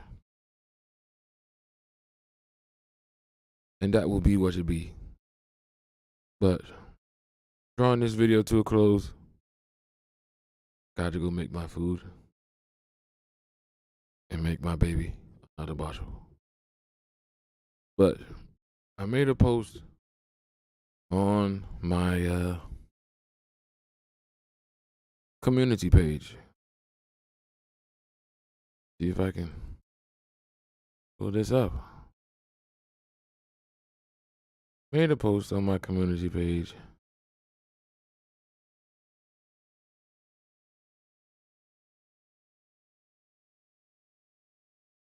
Hold on. Yeah, I made a post about me doing a Yohi language class, and that's the language that I created for us. Okay? Let's see what I said. I was wild. The hell? Where is it? Where did it go?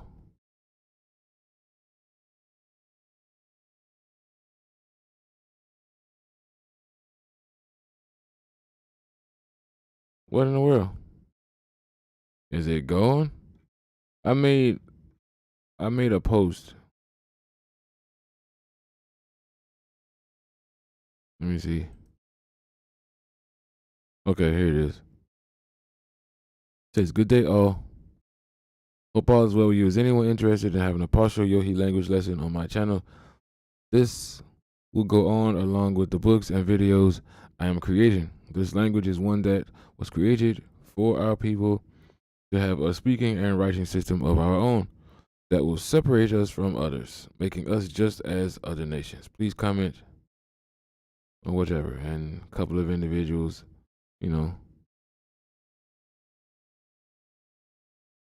Miss Bougie said, can you give us a heads up on when the class will be, when you schedule, so all wanting to learn can make it priority?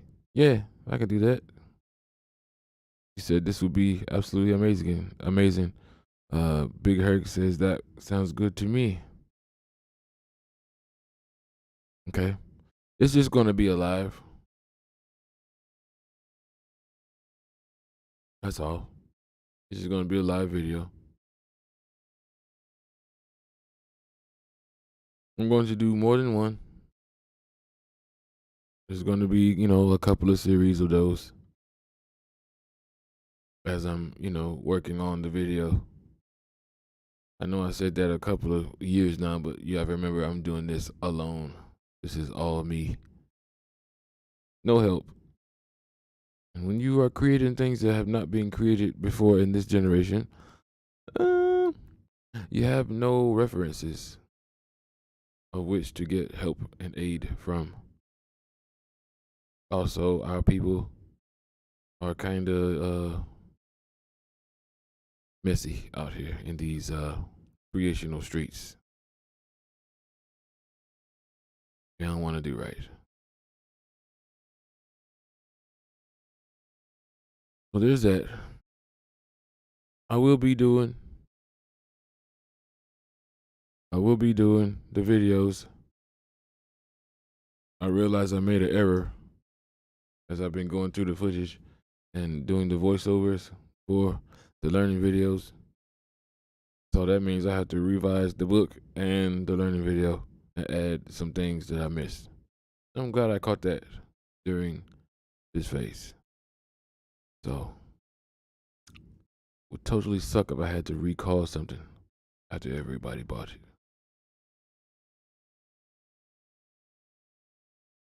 But that's what happens when you are a creator out here.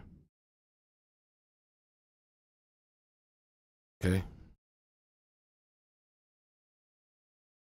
Miss Michelle says, salutes to you and the chat. I don't think NFSC has been labeled a terrorist group. I think it is still solid. Only time will tell. No, ma'am. It's on the list.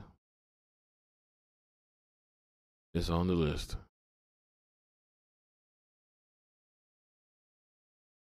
It's on the list. I saw it myself. It's on the list. Look up. Go to the FBI terrorist groups watch list. Matter of fact, let's do that right now.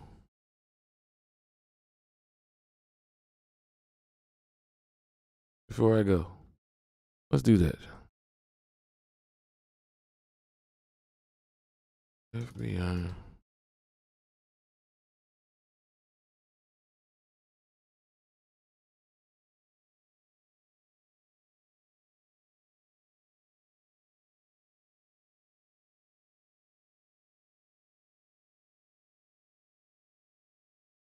Yeah.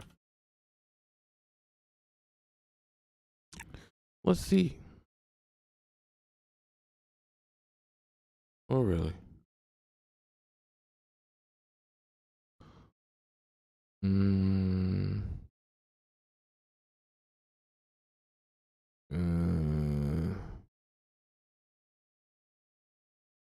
How's about that?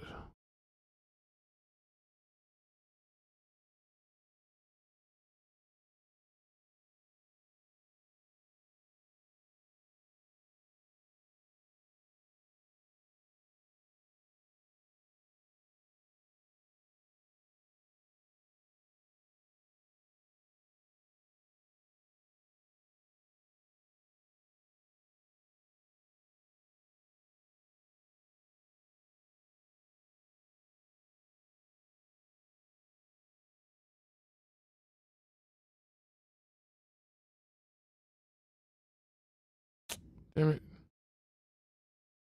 What the hell just happened?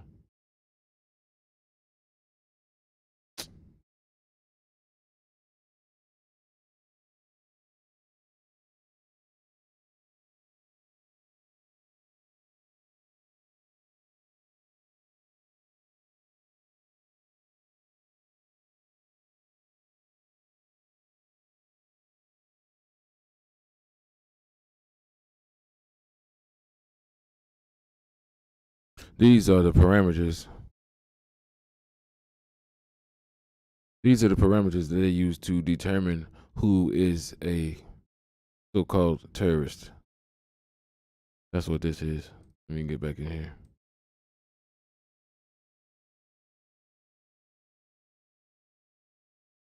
Let me just be direct with it, but in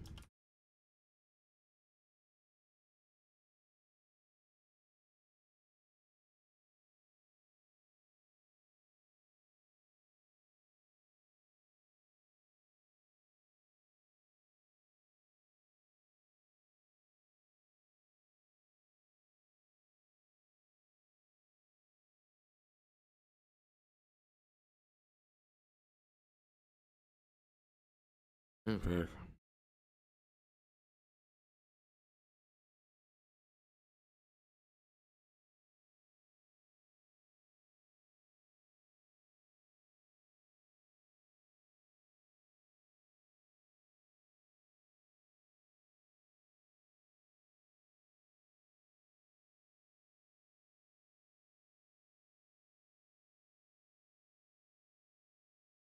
Okay, so domestic terrorism, focus on militia extremism.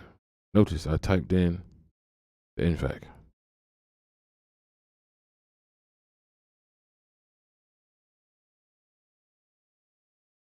Let's do a little scan of the paragraph and see if they are mentioned. No. No.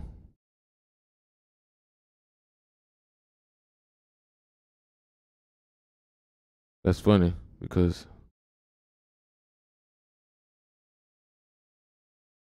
they are in the basis of the search. So this will come up under domestic terrorism.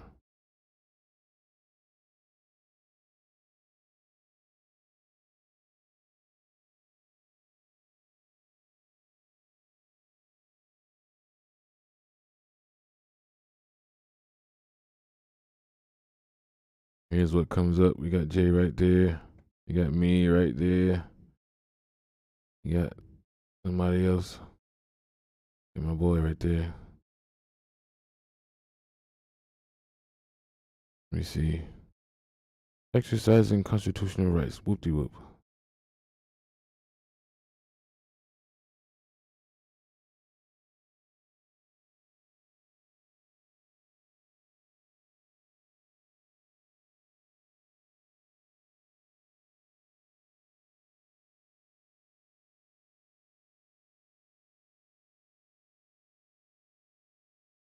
Let me look up on my phone then. Because while I'm doing this broadcast, it's not going to let me do that. So let me go on my phone. Let me go on my phone. I'll do it this way.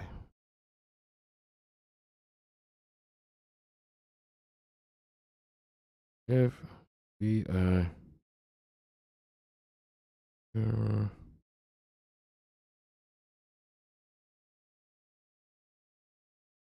Watch this.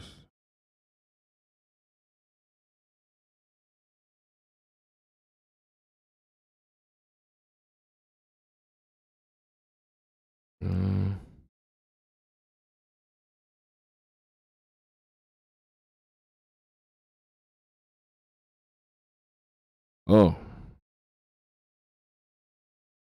You could say list of hate groups. List of hate groups.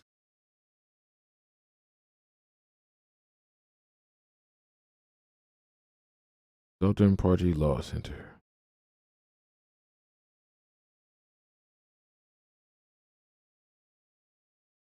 Got the Aryan Nation. You got the Blood and Hana. You got the Jewish Defense League. You got Brotherhood of Clans. You got Keystone United. You got Federation for American Immigration Reform. You got Social Contract Press, Nubian Nation of Moors, National Alliance, Imperial Clans of America, White Revolution, V-Dare, New Black Panther Party, Church of the National Knights of the KKK, Vinlander Social Club, American Family Association, Fundamentalist Church of Jesus Christ of Latter-day Saints. Wow, they're a terrorist group. Okay. American Freedom Party, America's Promise Ministries, American Border Patrol, American Patrol Institute for Historical Review, Kingdom Identity Ministries, Pioneer Fraud, Occidental Quarterly, World Nest Daily, American Renaissance, Westboro Baptist Church, National Socialist Movement, Aryan Brotherhood of Texas, Creativity Movement, Stormfront, Council of Conservative Citizens, League of the South, Liberty Council, Center for Security Policy, ACT for America, White Lives Matter, Traditionalist Worker Party, Oath Keepers, Alliance Defending Freedom, Center for Immigration Studies, Proud Boy, Family Watch International, Root Institute, Identity Evropa, American Identity Movement, Fraternal Order of Alt Knights, Pacific Justice Institute, American College of Pediatricians. These are so-called hate groups now. World Congress of Families, Family Security Matters, National Liberty Alliance, Morris Sovereign Citizens, Rise Above Movement, Justin Inman Society, United Constitutional Patriots, New Black Panther Party for Self-Defense, The Base, 3%ers, Asa True Folk Assembly, Veterans on Patrol, National Islam, Nation of Islam, Barnes Review Foundation for Economic Liberty Incorporated, Atomwaffen Division. They were those people out there with the tiki churches in what's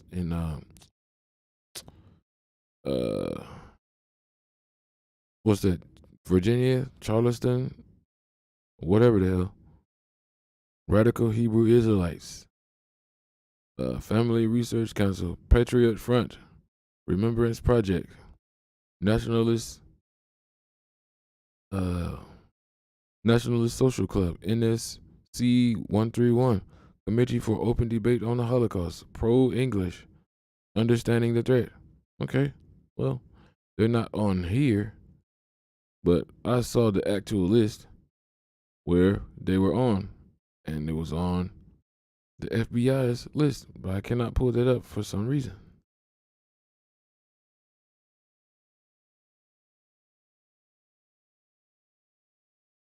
Pulled it right up. No.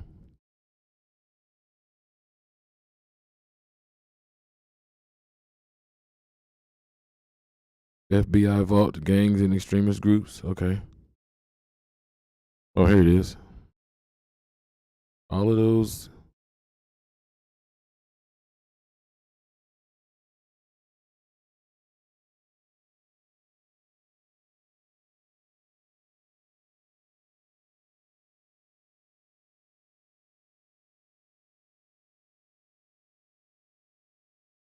Hells Angels. Yes, there's a lot of these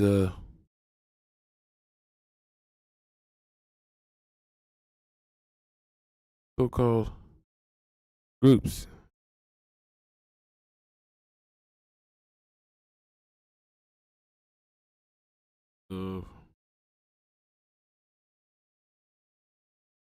Watch.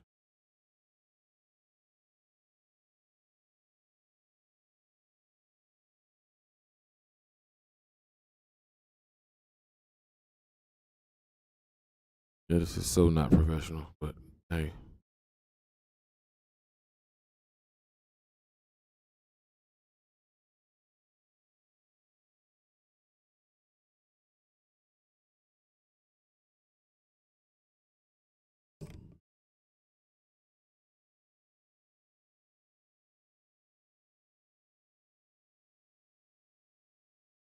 Miss Michelle.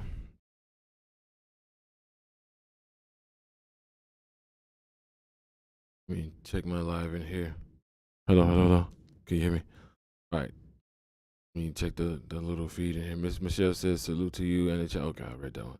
She says, have you created the new language that you are going to teach? Yeah, I already created it. It's been around for, 20 plus years. It's just within the last 10 years, I went public with it. I was going to do some skits with me and my kids, on YouTube. But, kind of got lives now. So I would have to get with them. We would have to put something together. Child's Play says, peace, my brother. When they take your guns and take your money, there's nothing left but to take yourself back to slavery. No, it's called die. You understand? Give me liberty to give me debt. I choose debt over that. Nobody taking me back to no goddamn slavery. and what kind of comment that was. But if you want to go back to slavery, be my guest. You will never find me there. Maybe I'll end up in the grave. Maybe I'll hit that UFO when they fly over. I don't know. I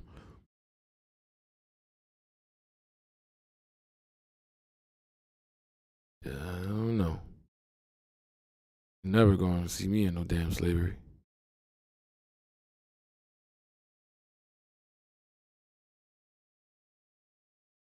Wish I would. Want to get my gun? All right. I give you the gun, but first you take every bullet in there, one by one. Straight like that. I ain't got time for it. FBI terrorist watch list.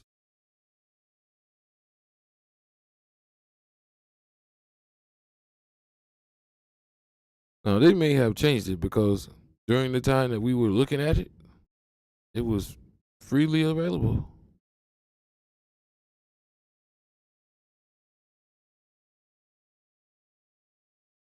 Now they're calling it something different.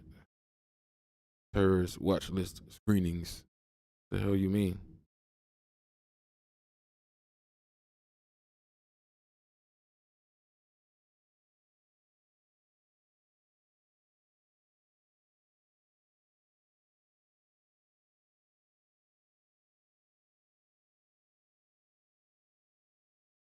But yeah, I created the language a long time ago.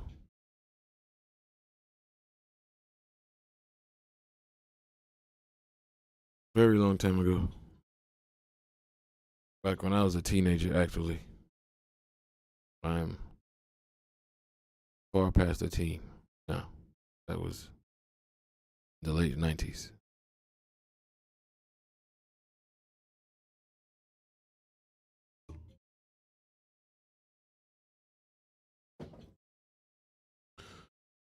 But yeah.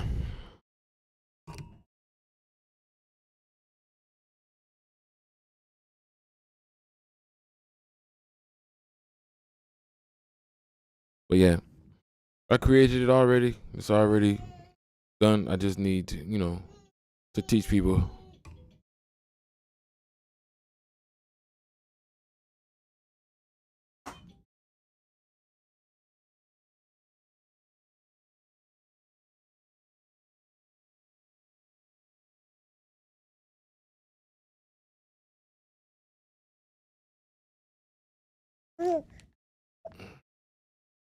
Family.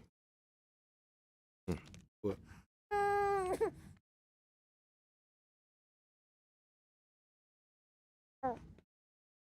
Yeah, this is the movie.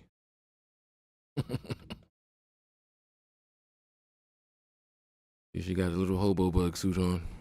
I don't know if you all remember what the hell a hobo bug is, but for my late 70s, early 80s people, there's a show called Pinwheel. I'm gonna just let that sit. If you know, you know.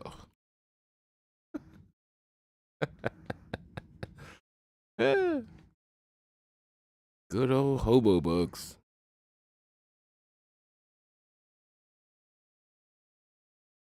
But yeah, just wanted to get on here, put something out, just to get your minds working. And ask the question, what you gonna do? What you gonna do?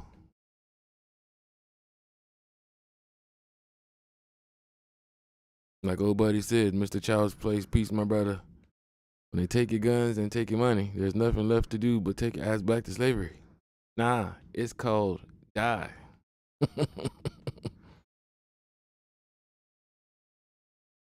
Ain't no fear, man. You can't have no fear. This government is evil. Is evil. Okay? It's funny how the word evil spells live or live, as they would put it, spelled backward.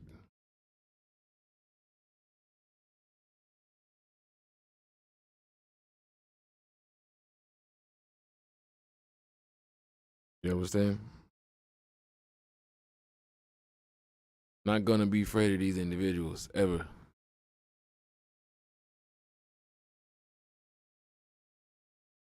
Miss Michelle says, I just so happen to be at the Liberty right now. I'm going to look it up too. The Southern Poverty Law Center hasn't labeled the group a terrorist. Okay, bet. But I screenshotted.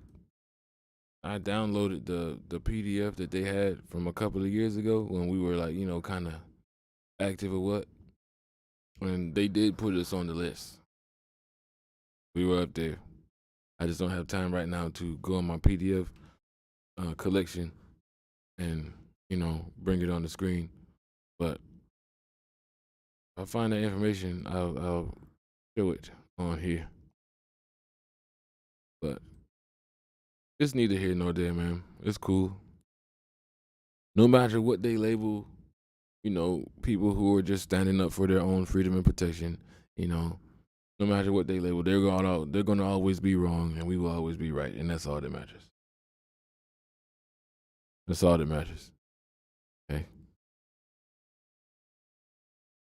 These are the same people who labeled,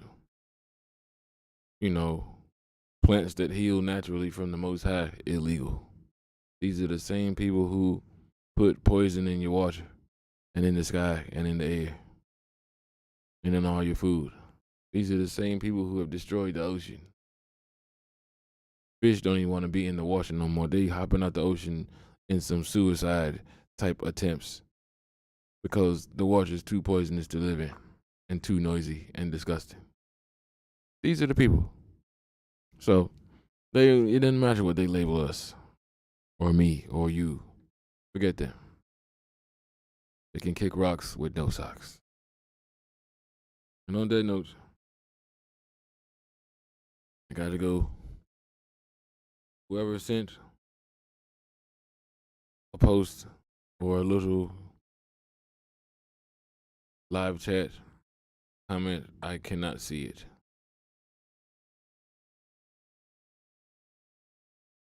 For whatever reason.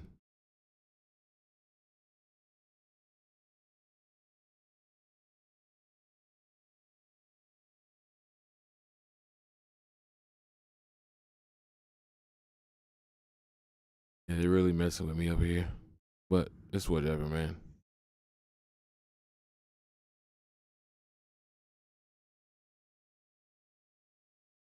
But yeah, next time, I will announce on my community channel, on my community little feed thing, where I leave messages and pictures and, statements and, memes or whatever you want to call them things. Little pictures, I leave those stuff on there. I will announce when I'm doing that show. And from then on, it'll just be that. Y'all can come in and take notes and whatever and just download the video, I guess. If you use Linux type operating system, there's a program called, it's basically video downloader.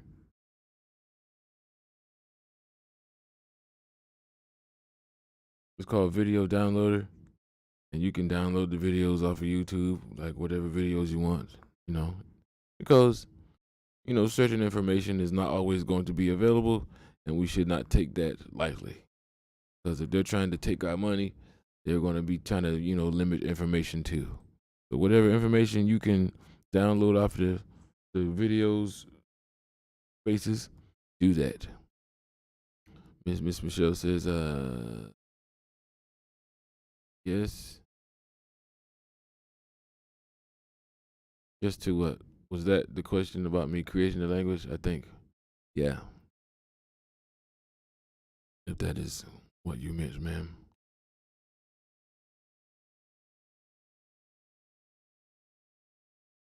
Yeah, you're about the only one talking right now, and I cannot see all your stuff because they're fooling with my feed. So damn irritated.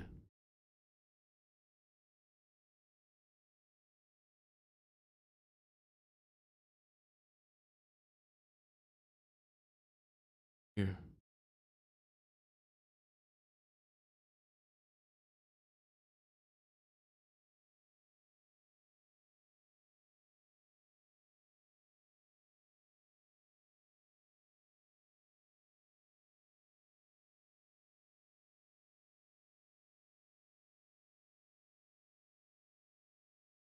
Yeah. I would have to start this whole thing over in order to fix that. I can't do that right now. But anyway, love you all. For those of you who attended, I am grateful for your attention. Thank you for attending my show, struggle or not. Maybe one day I'll be somebody on here. But thank you nonetheless. You all be safe. Stay safe by staying dangerous out here. Okay?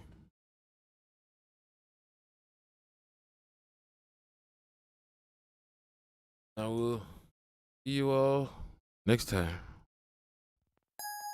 Everybody gangsta, but we never see you flexing on your true enemies. Hey, I forgive myself for what I plan to do to you. No more depending on a ghost to do what I need to do. Never will I beg for justice from the likes of you. Your destruction is my goal. I decided to let you know you are done here. I call upon the spirit of the beast, sleeping inside our people to awaken. I call for the spirit of warfare to come sit upon the south side. Hey, I forgive myself for what I plan to do to you. No more depending on a ghost to do what I need to do. Never will I beg for justice from the likes of you. Your destruction is my goal. I decided to let you know you are done here. All of your tricks, all of your schemes, evil dreams, and all of your lies, all of your murdering my people in the scheme of things just seems to be buying us time. Time to repair, prepare, and shake this irrational fear of you. Time for us to shave our hair to prepare for a final fight with you. Hey, I forgive myself for what I plan to do to you. No more depending on a ghost to do what I need to do. Never will I beg for justice from the likes of you. Your destruction is my goal. I decided to let you know you are done here. Murder is your pleasure, kill for less. A devil tester, evil jester, nigga blesser. Always running with the beast. Whenever you get around, bullets flying, people dying, baby crying. Hear the siren, all destruction must increase. Government cooperation and alignment. Your assignment is to murder all the people of originality. You are never to be trusted. So disgusting is your presence. Manchurian candidate will destroy new society. Everybody gangsta, but we never see you flexing on your true enemies. Hey, I forgive myself for what I plan to do to you. No more depending on a ghost to do what I need to do. Never will I beg for justice from the likes of you. Your destruction is my goal.